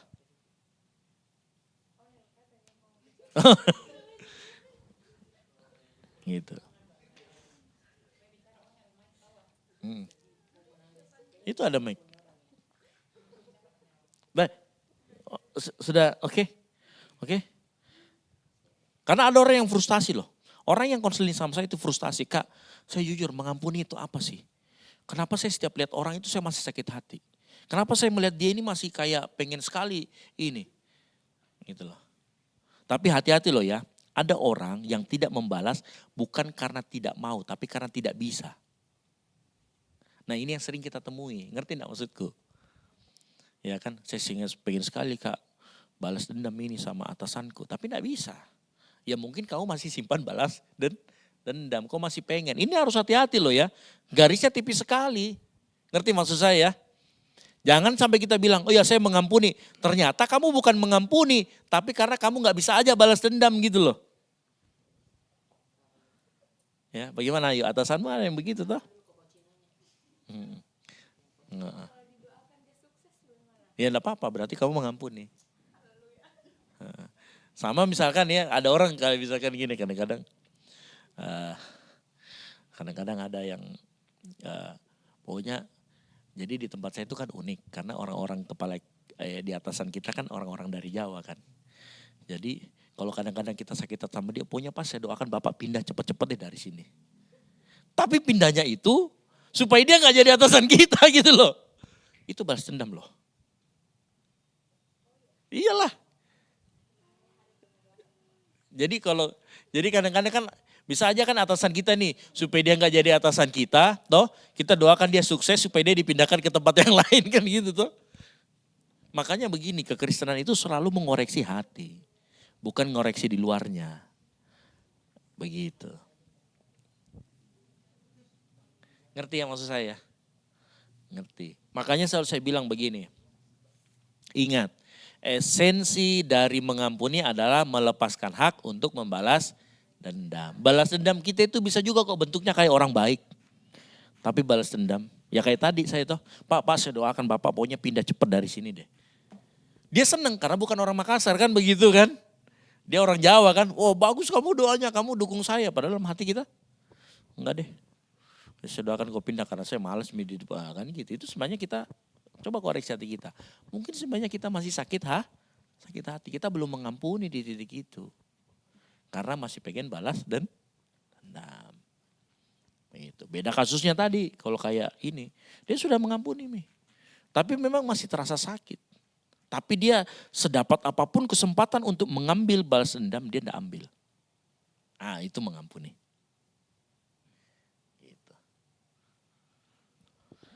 Silakan. Saya. Oke. Iyo, Masya Allah. Ini masalah pengampunan itu ingatkan Kak sama pernah kasus yang pernah viral. Ada mahasiswa ya kalau tidak salah di Bali, saya lupa kampusnya apa. Kemudian dia meninggal karena dia pernah dibully sama dokter kalau tidak salah. Dia mahasiswa kedokteran. Oh iya, yang gendut ya. Ya. Siapa lagi itu namanya bukan itu? body shamingnya tadi, itu agak terlepas tadi tuh ya. Lanjut, mamanya itu memutuskan untuk mengampuni mereka. Ya. Kemudian tidak hanya diampuni, tapi dia menghibur juga si pelaku ini. Dia menganggap si teman-temannya yang membuli ya. Dia menganggap ada satu anak lah yang dianggap berkontribusi besar atas pembulian itu. Dia menganggapnya sebagai anak. Menurutku ini satu contoh yang bisa kita ikuti, bahwa hal yang dibilang di ayat ke-7 ini, mengampuni dan menghibur, itu bisa kita lakukan kepada orang yang bersalah. Buktinya ada loh orang yang bisa seperti itu, dan itu luar biasa sekali. Dan yang bisa juga saya lihat dari contoh yang pernah viral itu, mamanya ini tidak diam, dia tidak cuma merelakan begitu kepergian dari anaknya, tapi ada bentuk nasihat yang disampaikan kepada setiap pelaku. Dan itu juga mungkin saya lihat di kisah yang kita baca ini. Sebelum di 2 Korintus 2 ini kan backgroundnya Paulus sudah menyampaikan banyak teguran begitu, yang keras begitu. Kemudian di ayat yang kita baca ini dibilang cukup teguran, berarti ada yang disampaikan. Jadi kita tidak hanya berhenti cukup, oh ini orang salah, saya ampuni kok. Terus nanti ya kita prosesnya masih ada sakit hati. Itu karena kita tidak mengungkapkan apa yang kita rasakan, apa yang kita inginkan dari orang itu ya. Walaupun sebenarnya kita menginginkan orang itu dalam artian baik, tapi tidak menghilangkan esensi yang bahwa kita mengampuni orang itu, tunggu dia berubah baik dulu. Tapi kita menyampaikan ini sebagai bentuk kita tidak memendam rasa sakit. Akan lebih luar biasa kayaknya itu ketika kita melihat orang yang bersalah dengan kita, kemudian nantinya ketika kita sudah mengampuni dia, kemudian dia bertobat, terus kita lihat kehidupannya itu jauh lebih baik, kayaknya itu lebih plong ketimbang kita tidak menyampaikan apa salahnya orang itu, kemudian kita simpan dalam hati, dia tidak tahu apa salahnya, terus dia berbuat salah lagi, ya itu biasa yang bikin kita lebih sakit hati. Nah, menurutku selain harus kita mengampuni, teguran dan nasihat juga itu harus diikuti. Kalau memang biasa ya manusiawi ya kalau kita sakit hati. Makanya aku bilang jangan pernah pendam apa yang kita rasakan. Menyampaikan sakit hatinya kita itu tidak salah menurutku. Malahan itu bikin kita lebih plong ketimbang kita pendam dan itu yang buat menjadi penyakit hati. Ya itu.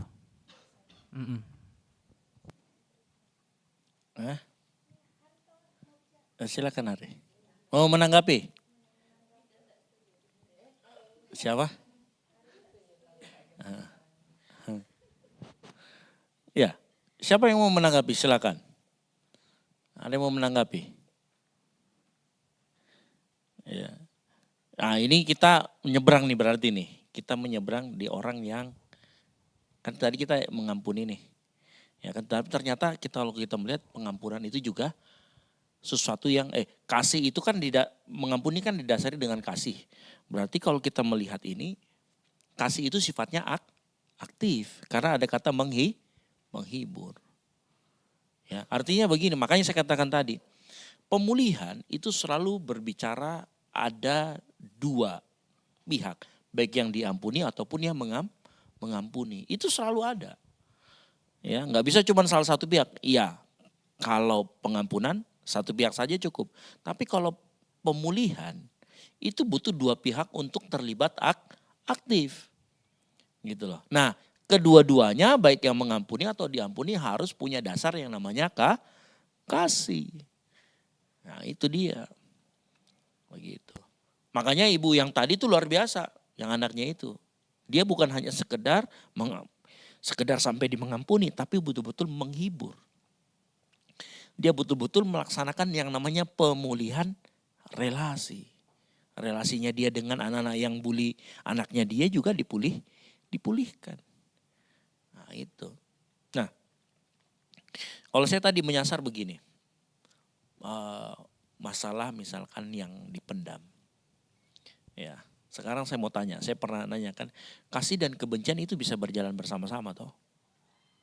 Bisa toh? Objek yang kita kasihi, kalau ada yang merusak objek yang kita kasihi, maka kita akan membenci apapun yang mengasihi objek yang kita kasihi. Iya. Ya.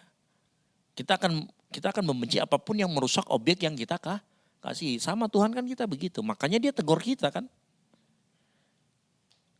Karena seringkali apa yang kita lakukan bisa jadi merusak diri sendiri. Makanya saya bilang kadang-kadang teguran Tuhan itu tindakan pemeliharaan dia terhadap kehidupan kita. Nah kita harus sadar juga itu.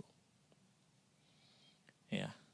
Nah artinya juga Tuhan menegur itu kan bisa berbagai macam bentuknya. Bisa gak lewat teman kita dia menegur? Bisa. Bisa lewat kejadian dalam kehidupan kita? Bisa. Bisa lewat pembina rohani kita? Bisa. Bisa lewat kejadian dalam hidup kita? Bisa. Ya. Ya, teguran itu selalu akan ada.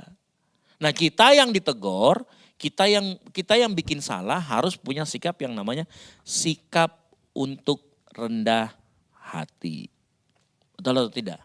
Karena orang ditegur itu artinya dia sedang diajar. Nah, tanpa orang memiliki kerendahan hati, dia akan sulit untuk diajar. Begitu. Ya.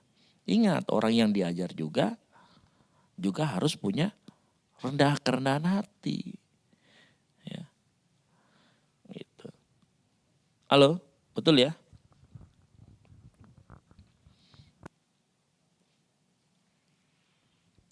Silakan. Oke. Nah, sini. Silakan. Cek. Ini bukan orang itu dalam satu case. Misalnya orang ini dia bersalahnya ke teman saya begitu. Tapi yang sakit hati di situ ini saya. Jadi kamu namanya solidaritas. Atau jangan teman lah, mungkin keluarga kita disakiti oleh orang lain. Apakah kita punya hak untuk mengampuni sedangkan dia bukan bersalah ke kita begitu? Gini ya, sekali lagi. Ini kan munculnya karena solidaritas. Betul ya? Tetap sebenarnya begini, posisinya adalah orang itu, kamu merasa orang itu punya utang sama saya.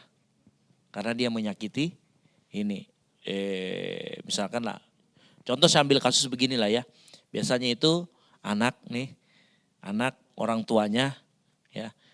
si bapak atau salah satunya menyakiti orang tua yang satu, kita juga sakit hati, benar nggak? Ya kadang-kadang kan begitu kejadiannya. Misalkan si bapak ini nyakitin mama kita terus. Bapak kita nggak nyakitin kita, tapi dia nyakitin nyokap kita dan kita juga berasa sakit hati, betul tidak? Nah itu sekali lagi, itu adalah perasaan solidaritas. Ya, oke. Nah perasaan solidaritas ini sebenarnya orang itu nggak ada utang apa-apa sama kita. Dia nggak lakukan salah sama kita, tapi perasaan itu muncul. Justru ini menegaskan bahwa sebenarnya ingat, yang melepaskan pengampunan harusnya yang disakitin. Gitu. Kalau perasaan itu bukan perasaan Anda disakiti, tapi itu perasaan solidaritas. Nah perasaan solidaritas itu boleh aja muncul. Makanya gini, validasi orang sudah mengampuni atau tidak bukan rasa sakit loh ya. Bukan rasa sakit hati. Ngerti enggak maksudku ya? Karena ini masalah perasaan, bukan. Makanya saya kasih konten tadi. Mengampuni itu harus didefinisikan dengan sesuatu yang jelas. Tapi kalau kita bilang mengampuni itu intinya tidak ada perasaan sakit hati, tidak bisa. Kita nggak bisa mendefinisikan pengampunan itu dengan perasaan sekedar sakit hati. Makanya saya definisikan agak ke belakang tapi jelas supaya waktu kita kayak kasusnya Grace ini, kita merasa sakit hati nih. Tapi kita harus cek dulu ini rasa sakit hatinya apa, solidaritas kan contoh. Saya jujur. Kalau ada orang tua, nggak usah tanya Pak Peter deh. Kalau ada orang tua Pak Peter, dia siksa anaknya sendiri, anak kandungnya sendiri, kita sakit hati nggak? Sebagai orang yang sudah punya anak. Saya sakit hati sekali. Saya sakit hati sekali. Pengen rasanya bejek-bejek itu orang. Tapi itu muncul karena bukan kita disakiti. Tetapi karena itu perasaan solidaritas. Ngerti maksudku ya? Dan perasaan itu hanya muncul karena kita adalah manusia. Makanya saya katakan tadi, kita tidak bisa menjadikan perasaan sebagai tolak ukur orang sudah mengampuni atau tidak. Gitu loh. Nah pertanyaannya, apakah orang yang mukulin anaknya itu kita kenal? Enggak juga, saya enggak kenal, Pak Peter juga enggak kenal. Tapi kita bisa merasa sakit hati, itu solidaritas. Sama juga seperti itu, walaupun kita kenal, tapi dia enggak nyakitin kita, itu adalah perasaan solidaritas. Itu secara hutang, orang itu enggak punya hutang apa-apa sama Grace. Dan itu akan cepat selesainya. Itu bukan, orang itu enggak bersalah apa-apa sama Grace. Dan itu akan cuma sekedar itu habis selesai. Gitu loh. Saya yakin suatu saat kalau kita disuruh melakukan lebih, mungkin Grace juga enggak akan berani sampai seperti apa. Karena itu hanya solidaritas. Seperti itu. Saya selalu melihat, makanya saya katakan sekali lagi ya, makanya saya tidak mau mendefinisikan kayak tadi. Oh kalau saya masih sakit hati, berarti saya belum mengampuni. Nggak bisa. Gitu. Karena tadi modelnya kayak gitu berarti. Kalau kita lihat sekali lagi, misalkan nih, anak kecil dipukulin saya sama Peter, ini orang itu. Apakah saya nggak mengampuni? Enggak. Itu perasaan solidaritas. Gitu. Makanya nggak bisa. Perasaan itu susah untuk divalidasi dengan kemudian kita mau definisikan seperti itu. Makanya saya lebih suka dari semua literatur yang saya baca, saya menemukan bahwa kata mengampuni adalah melepaskan hak untuk membalas dendam, itu lebih make sense buat saya. Itu lebih membumi, buat saya lebih membumi, dapat kita praktekkan, dapat kita laksanakan. Ngerti maksudku ya Grace ya? Ketimbang kita bilang, oh mengampuni itu gak boleh sakit hati lagi, gak bisa. Gitu loh. Tetapi kalau bilang, lu sakit hati tapi kamu gak balas dendam, kamu mengampuni, itu beres. Itu jelas batasannya. Nah, begitu. Oke? Jelas ya? Silakan, ada lagi. Jelas ya Grace ya? Jadi itu perasaan solidaritas. Itu cepat akan hilang kok. Gitu. Salgus, biasanya Salgus. Uni.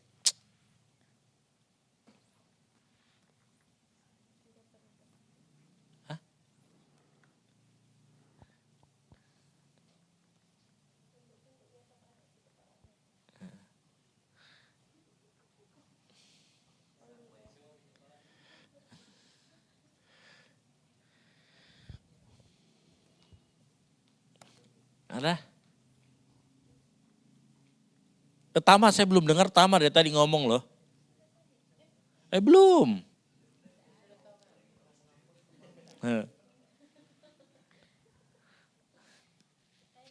Ya. Cek. Silakan, Vero. Tadi kan kayak Sera bilang mengampuni itu hak Tuhan. Membalas itu hak Tuhan. Iya. Nah saya mau cerita, sebenarnya di daerahku itu, ya masih di kampungku dan sekitarnya, daerahku itu mereka salah tangkap soal ini. Jadi pembalasan adalah hak Tuhan itu beda lagi mereka. Jadi kalau misalnya ada orang yang sakiti, kalau misalnya barangnya kecurian atau kena orang pukul atau apapun itu ada, pokoknya sakit lah hatinya, dia datang ke Tuhan bawa persembahan yang spesial, maksudnya persembahan khusus lagi dia kasih ke Tuhan untuk Balas orang itu. balas. Jadi ada istilahnya itu, ada istilahnya kalau misalnya dia sudah tersakiti. Ngerinya. Kalau ada dia tersakiti, kalau di sana itu pasti orang tahu istilah itu saya isi persembahan. Isi persembahan itu adalah istilah untuk kasih ke Tuhan supaya nanti Tuhan yang balas. Apa bedanya kita sama dukun? Nah cocok. Itu sangat salah sih. Menurutku sangat lumayan sesat mengenai. Iya, bukan salah lagi. Yang ngajarin gitu itu terkutuklah dia yang mengajari umat Tuhan seperti itu. Kalau saya berani bilang gitu, kenapa? Karena itu Sampai sekarang itu masih berlaku. Jadi kalau misalnya di Kristen, maksudnya di kita begitu, tapi untuk aliran-aliran kita kan, maksudnya yang khususnya yang aliran karismatik lah, kita ndak yang begitu. Tapi sebagian besar yang masih di luar itu masih seperti itu, dan sayang sekali karena seolah-olah Tuhan itu tahu bisa nggak itu disogok. sebenarnya sekali lagi itu bukan pengampunan, itu juga sama sekali bukan pembalasan itu hakku. Karena begini ya, sekali lagi saya mau ingatkan, kasih, pengampunan dan memulihkan basicnya itu lahirnya dari kasih. Ngerti maksud saya? Orang yang punya kasih itu dia nggak mungkin melihat orang lain, dia nggak mungkin suka melihat orang lain menderita. Jadi saya bisa yakinkan kalau ada yang berteologi seperti itu, ya kan, itu bukan dari Tuhan. Keinginan kita untuk balas dendam, itu sebenarnya ada, sebenarnya gini, dengan kita masukkan uang terus berharap Tuhan balas dendam, artinya kan kamu masih pegang tuh, pokoknya harus berendam. Cuman kamu pakai Tuhan sebagai alat. Apa bedanya kita juga cari kekayaan pakai Tuhan? Tuhan hanya dijadikan sebagai alat, tapi tidak pernah dijadikan betul-betul Tuhan. Sama, itu lebih parah. Sebenarnya yang kalau nanti suatu saat ketemu dengan begitu, coba perhatikan. Yang kamu sembah itu Tuhan atau egomu? Simple lah. Berarti yang dia sembah adalah egonya dia sendiri. Terus Tuhan dijadikan alat. Makanya kan minggu lalu saya bilang gini, banyak loh orang seperti itu modelnya. Banyak orang memperlakukan Tuhan bukan sebagai Tuhan, tetapi dia rendahkan Tuhan hanya sebagai alat. Egonya siapa? Yang disembah sebenarnya dia. Egonya dia sendiri. Keinginan untuk kaya. Mohon maaf nih, kadang-kadang keinginan untuk sembuh, keinginan apa. Egonya sendiri. Tapi Tuhan dijadikan alat.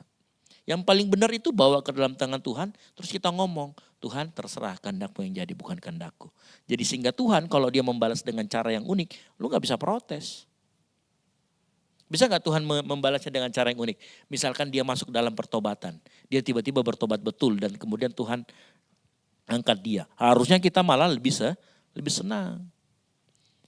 Pada saat orang misalkan nih yang kita sakit hati, dia bertobat, lalu kemudian diangkat Tuhan, harusnya kita juga ikutan senang. Karena apa? Jiwa-jiwa dimenangkan. Tapi kalau kita kemudian Tuhan kok kayaknya nggak adil. Mungkin selama ini kamu nggak selaras sama Tuhan. Gitu. Makanya perlu baik-baik gitu. Nah kalau ada yang mengajar seperti itu ngeri juga ya. Gitu.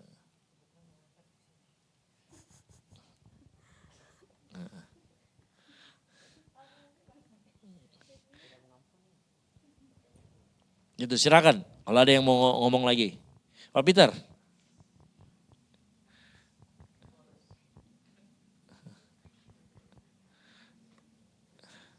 Silakan.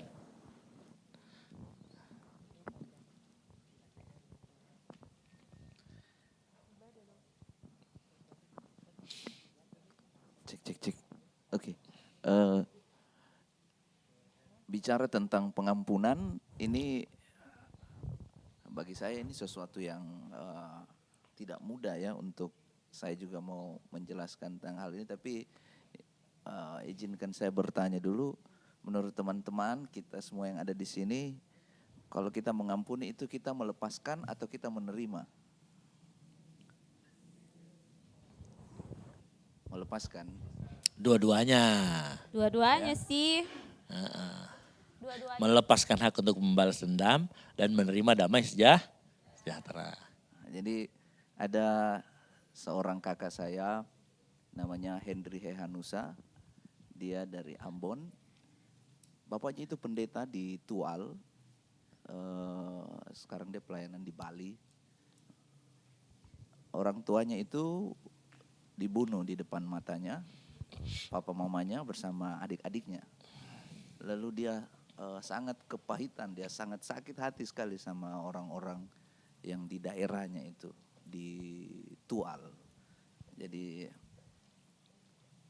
terus dia waktu ketemu dia sudah pelayanan, dia ketemu dan dia mengajarkan saya satu hal yang saya ingat sampai sekarang, bahwa untuk dia mengampuni itu dia tulis sebuah quotes. Pengampunan itu tidak dimulai dari apa yang kita lepaskan. Misalnya kita lepaskan hak untuk kita menuntut balas, ya itu betul. Tetapi pengampunan itu dimulai dari kasih Bapa yang kita terima. Jadi setiap kali dia ketemu atau pulang ke kampung itu membuat dia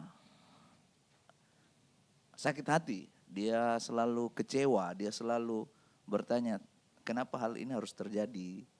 Nah, dan dari situ dia belajar untuk melepaskan pengampunan bukan dari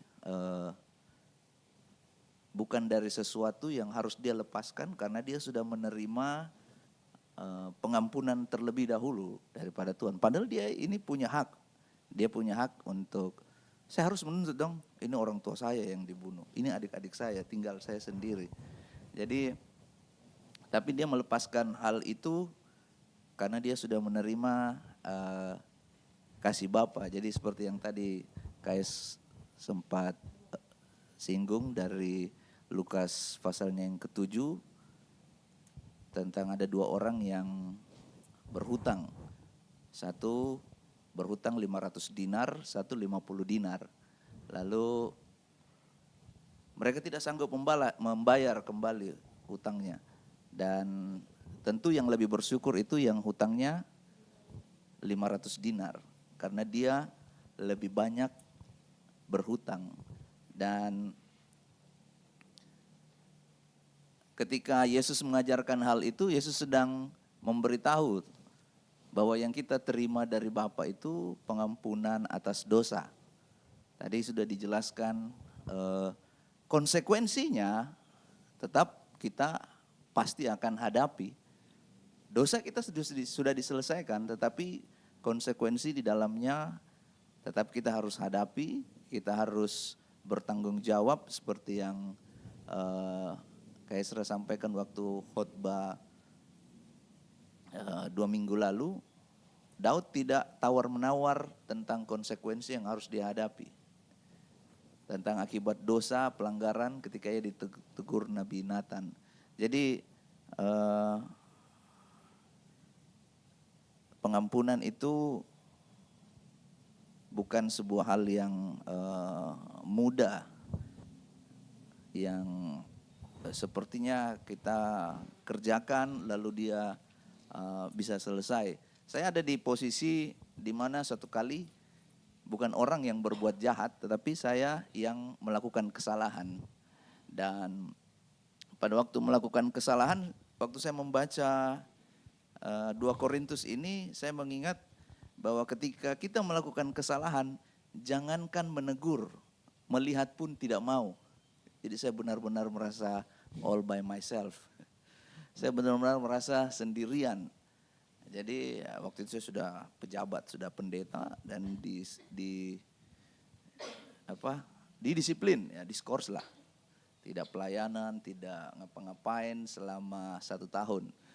Jadi di situ saya melihat bahwa memang yang ditulis oleh Paulus ini, bahwa kamu harus menunjukkan bahwa kamu menerima dia, karena pada waktu seseorang ditinggalkan, yang paling berbahaya itu adalah ketika seseorang merasa tidak ada lagi orang yang memperhatikan dia. Tidak ada lagi orang yang peduli sama dirinya, dan itu akan membuat dia benar-benar terpuruk. Dan pada saat itu saya bersyukur ada beberapa orang yang memberikan saya nasihat, memberikan saya teguran, memberi saya semangat. Jadi memang mengampun, dan pada waktu itu saya mengambil komitmen itu bahwa kalau sampai orang yang saya berbuat salah terhadap orang itu dan orang itu tidak mau mengampuni saya, paling tidak saya sudah berusaha untuk minta maaf, karena jangankan untuk bertemu, melihat saja tidak mau. Jadi saya sudah berusaha untuk bertemu, tapi orangnya tidak mau, menolak, dan puji Tuhan tidak butuh waktu lama, sekitar 5 tahun ya, baru akhirnya dia bisa bertemu dan kami bisa menyelesaikan, bisa bermaaf-maafan. Dan itu, saya belajar tentang hal itu bahwa kalau kita ada orang yang berbuat salah, seperti yang Paulus tuliskan, kita harus benar-benar menunjukkan kasih Bapa itu supaya dia jangan merasa sampai terpuruk. Itu ya dari saya. Oke. Terima kasih.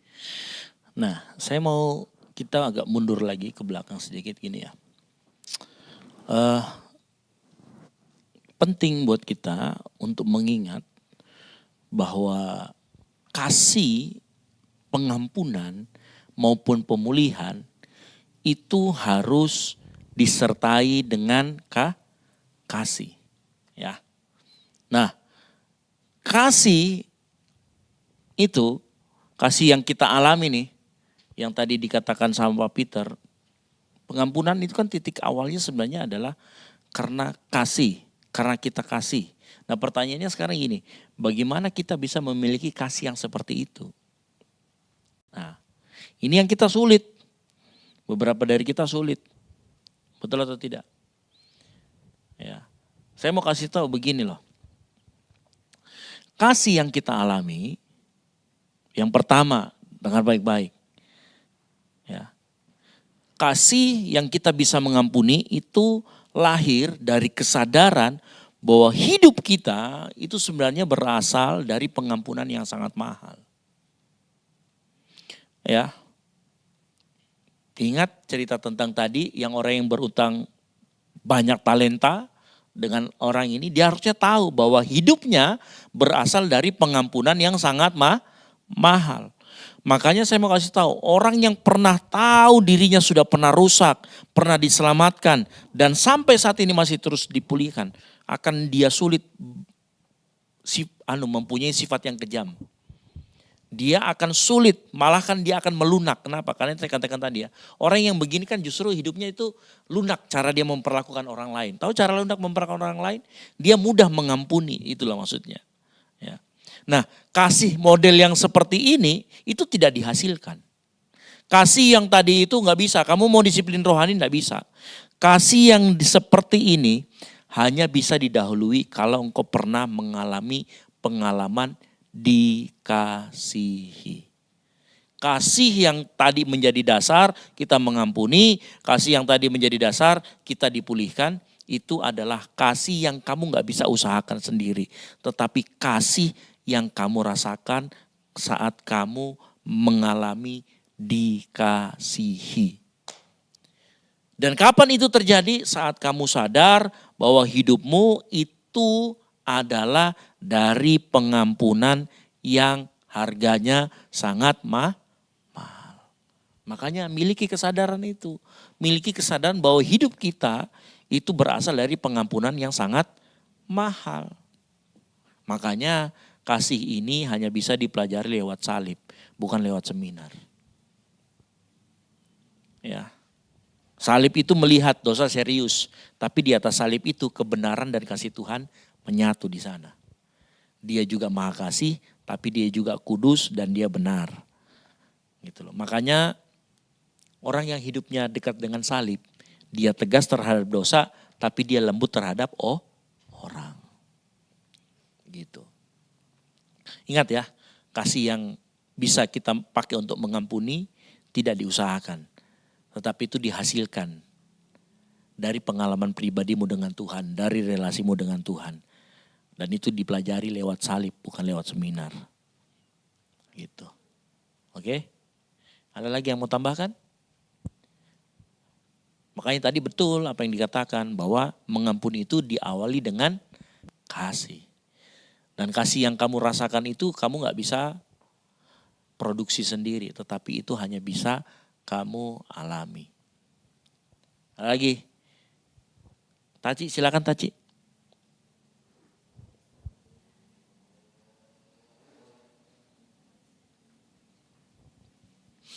Jangan malu-malu Taci. Siapa? Ya Bes, silakan ya Bes. Bilang dong ya Bes. Ada yang chat kebarusan ini. Bilang.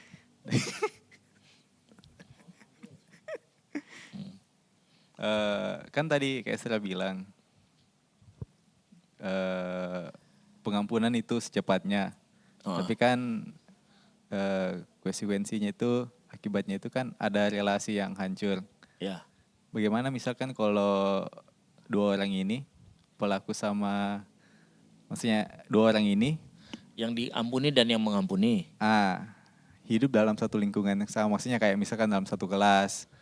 Kalau bagi mahasiswa, mereka kan yang mengampuni ini kan mau jaga jarak begitu. Iya. Bagaimana solusinya itu Kak, kalau dalam lingkungan yang sama? Yang gak usah jaga jarak. Yang gak usah jaga jarak, tergantung. Sekarang saya mau tanya gini, waktu kamu orang melakukan itu, hal yang harus kamu ampuni itu berkaitan dengan apa? Kalau kepercayaan, kamu boleh tetap menyapa dia tapi jangan pinjamkan dia uang. Misalkan ini kepercayaan masalah uang. Ngerti maksud saya? Ini case-nya khusus nih. Misalkan dia teman kelas lah ya. Ini masalah kepercayaan yang dia ini. Contoh, tapi kalau relasi ya pasti kepercayaan sih ya. Jarang yang lain sih. Pasti kalau relasi itu kepercayaan. Kamu harus nyapa dia enggak? Menurut saya sapa aja. Seperti biasa aja. Kalau kita sudah mengampuni. Tapi kan beda. Makanya tadi saya membedakan antara pemulihan relasi dengan mengampuni. Mengampuni itu wajib dan sesegera mungkin dan instan. Tetapi untuk memulihkan relasi itu kita harus tunggu dulu. Ngerti maksud saya? Saya sampai sekarang ada orang yang berutang sama saya uang, saya masih tetap baik-baik aja tuh. Cuman saya kalau dia pinjam lagi saya gak akan pinjamkan. Iya. Gitu. Saya nggak sebut nama hari ya. Gitu. Ngerti ya maksudku ya? Bagaimana kalau kita ketemu tiap hari? Ya sudah ketemu aja nggak masalah. Pertanyaan saya begini. Waktu kamu ketemu, apa yang kau lakukan? Nah itu dulu. Waktu kau ketemu apa yang kau lakukan? Enggak, misalkan. Itu dulu pertanyaannya. Misalkan kita siapapun. Kalau misalkan saya sampai saat ini orang yang ini saya ketemu tetap senyum aja. Bukan artinya kita hipokrit, munafik, enggak.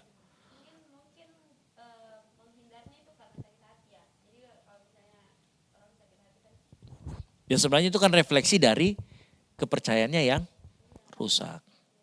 Gitu. Menghindari kayak menyala-nyala di dalam, mendingan saya hindari deh ini orang daripada saya ini lagi gitu. Nah. Mungkin itu bicara soal pemulihan yang bisa juga itu belum mengampuni. Kan hati-hati loh. Orang bilang mengampuni tapi ternyata bentuknya itu bukan mengampuni loh. Tadi kan Pastor bilang ada decision maker sama. Ya, dia sudah kasih bilang maker. Sudah pengampunannya. Forgiveness, decision forgiveness-nya sudah ngomong nggak? Saya ampuni, ya. Sudah ampuni, tapi mungkin menurut saya yang itu emosionalnya masih belum ini. Jadi mungkin di satu sisi dia harus menghindar aja daripada dia masih ini. Ya boleh. Lagi. Itu maksudnya. Nggak ada masalah. Karena kalau begini ya, kalau itu betul you bikin decision, dia akan berangsur-angsur walaupun dia butuh waktu. Mungkin awal-awal nggak mau ketemu. Ya kan? Tapi lah seminggu kemudian atau 3 hari kemudian sudah biasa aja. Ya, itu dia tadi saya bilang. Butuh sinkron aja. Mungkin gak terlalu cepat, silakan, gak ada masalah. Ya kan? Karena tadi kan pemulihan relasinya juga belum. Apalagi kalau misalkan masalah cewek. Ada loh orang loh. Ya saya gak sebut namanya, pemain drum. Gitu ya. Ada loh, iya. Dia gak mau loh. Sampai ada kan begitu kan. Pokoknya saya gak mau satu panggung sama dia, Kak. Ya kan?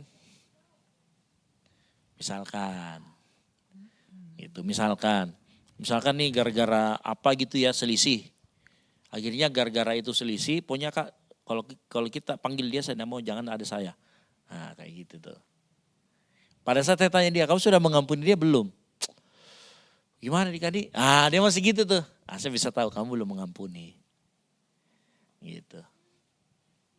Karena jangan, ada orang yang begini loh Vero, hati-hati loh ya. Ada orang yang gak mau dekat karena takut dia mukul. Ya berarti belum mengampuni. Iya toh. Iya belum mengampuni itu. Kalau dia bilang saya takut Kak, kalau saya dekat sama dia, saya pukul dia. Berarti kau masih pengen mengambil hakmu untuk membalas dendam. Gitu loh. Dan bukan itu yang saya maksud. Sama seperti tadi, Kak, kenapa kau tidak mau satu takut Kakak, nanti saya sengaja kasih salah-salah. Berarti kamu masih pengen ada keinginan untuk membalas dendam. Itu belum mengampuni. Ya Tama ya. Gitu.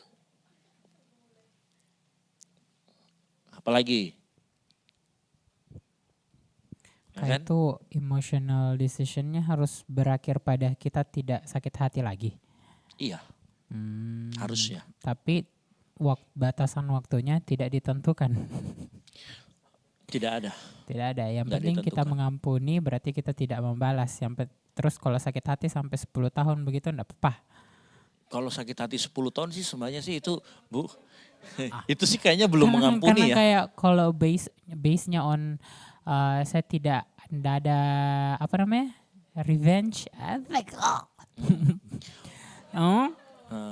Itu bagaimana? Kalau misalkan kalau lama sekali baru dia Kalau lama sekali baru dia tidak sakit hati. Nah ini yang menarik nih. Kalau misalkan dia nih, ya kan menarik. 10 tahun loh sakit hatinya. Tapi gak pernah balas dendam. Pertanyaan saya, dia gak mau balas dendam karena dia gak bisa atau dia gak mau? Ya sudah. Berarti dia sudah mengampuni. Contohnya misalnya orang tua iya. Bercerai gitu ya. Karena mungkin tersakiti toh pisah, tapi yang satu sama lain sudah bilang sudah mengampuni, tapi enggak bisa lagi ketemu gitu. Ada kayak gitu. Loh, ada loh. Ini ya, mertuaku itu begitu loh. Tapi nggak mau balas dendam. Gitu loh. Tapi itu bertahun-tahun loh, sakit hatinya itu bertahun-tahun. Gitu loh. Tapi kalau ditanya, saya mengampuni, saya nggak mau balas dendam, saya nggak mau apa. It's okay. Karena apa yang dilakukan sama yang dulu juga memang jahat, bad things gitu loh. Gitu loh. Apa? Bukan dia tidak menghindar, tetap ketemu seperti biasa. Tapi dia harus menahan itu. Nah gitu loh. Nah ada di suatu titik, suatu saat, saya mau kasih tahu ya, ada di suatu saat harusnya betul-betul di titik itu kita melihat dia itu bukan untuk lagi kemudian sakit hati. Tapi betul-betul kemudian kasihan. Nah ada di suatu titik ya, mertuaku yang cewek ini dia betul-betul kasihan sama yang itu, sama yang cowok. Bukan lagi mau balas dendam atau sakit hati, bukan. Kasihan. Gitu loh. Gitu.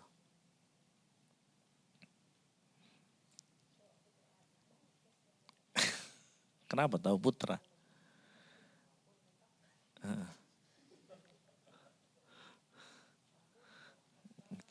Oke? Ada lagi?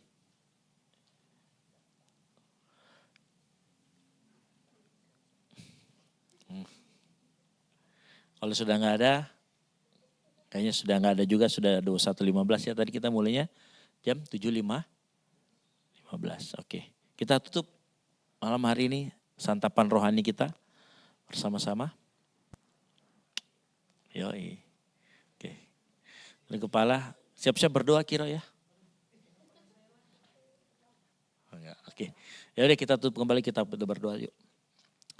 Bapak di surga, kami mengucap syukur buat malam hari ini kami belajar tentang bagaimana kami mengampuni, bagaimana kami punya komitmen Tuhan di hadapan-Mu untuk terus-terus Tuhan bisa berkenan di hadapan Tuhan, melakukan apa yang menjadi kehendak Tuhan. Kami berdoa Tuhan di hati kami ada kasih-Mu yang terus mengalir. Sehingga kami bisa mengampuni orang-orang yang bersalah kepada kami. Seperti bagaimana Engkau mengampuni kami.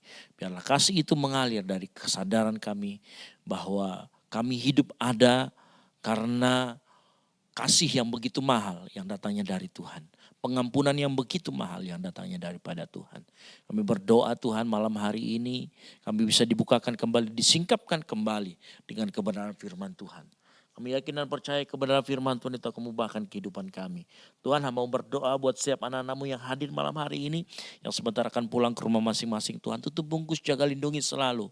Kemanapun mereka pergi, Tuhan tolong, lindungi, tibakan di rumah dengan selamat. Dan pulihkan kembali tenaga mereka, sehingga mereka bisa kembali melayani Tuhan, beraktivitas seperti sedia kala. Teman-teman kami yang sakit, kami berdoa Tuhan Yesus buat David Ponto yang saat ini sedang dalam keadaan kurang baik. Tuhan tolong berikan dia kesembuhan.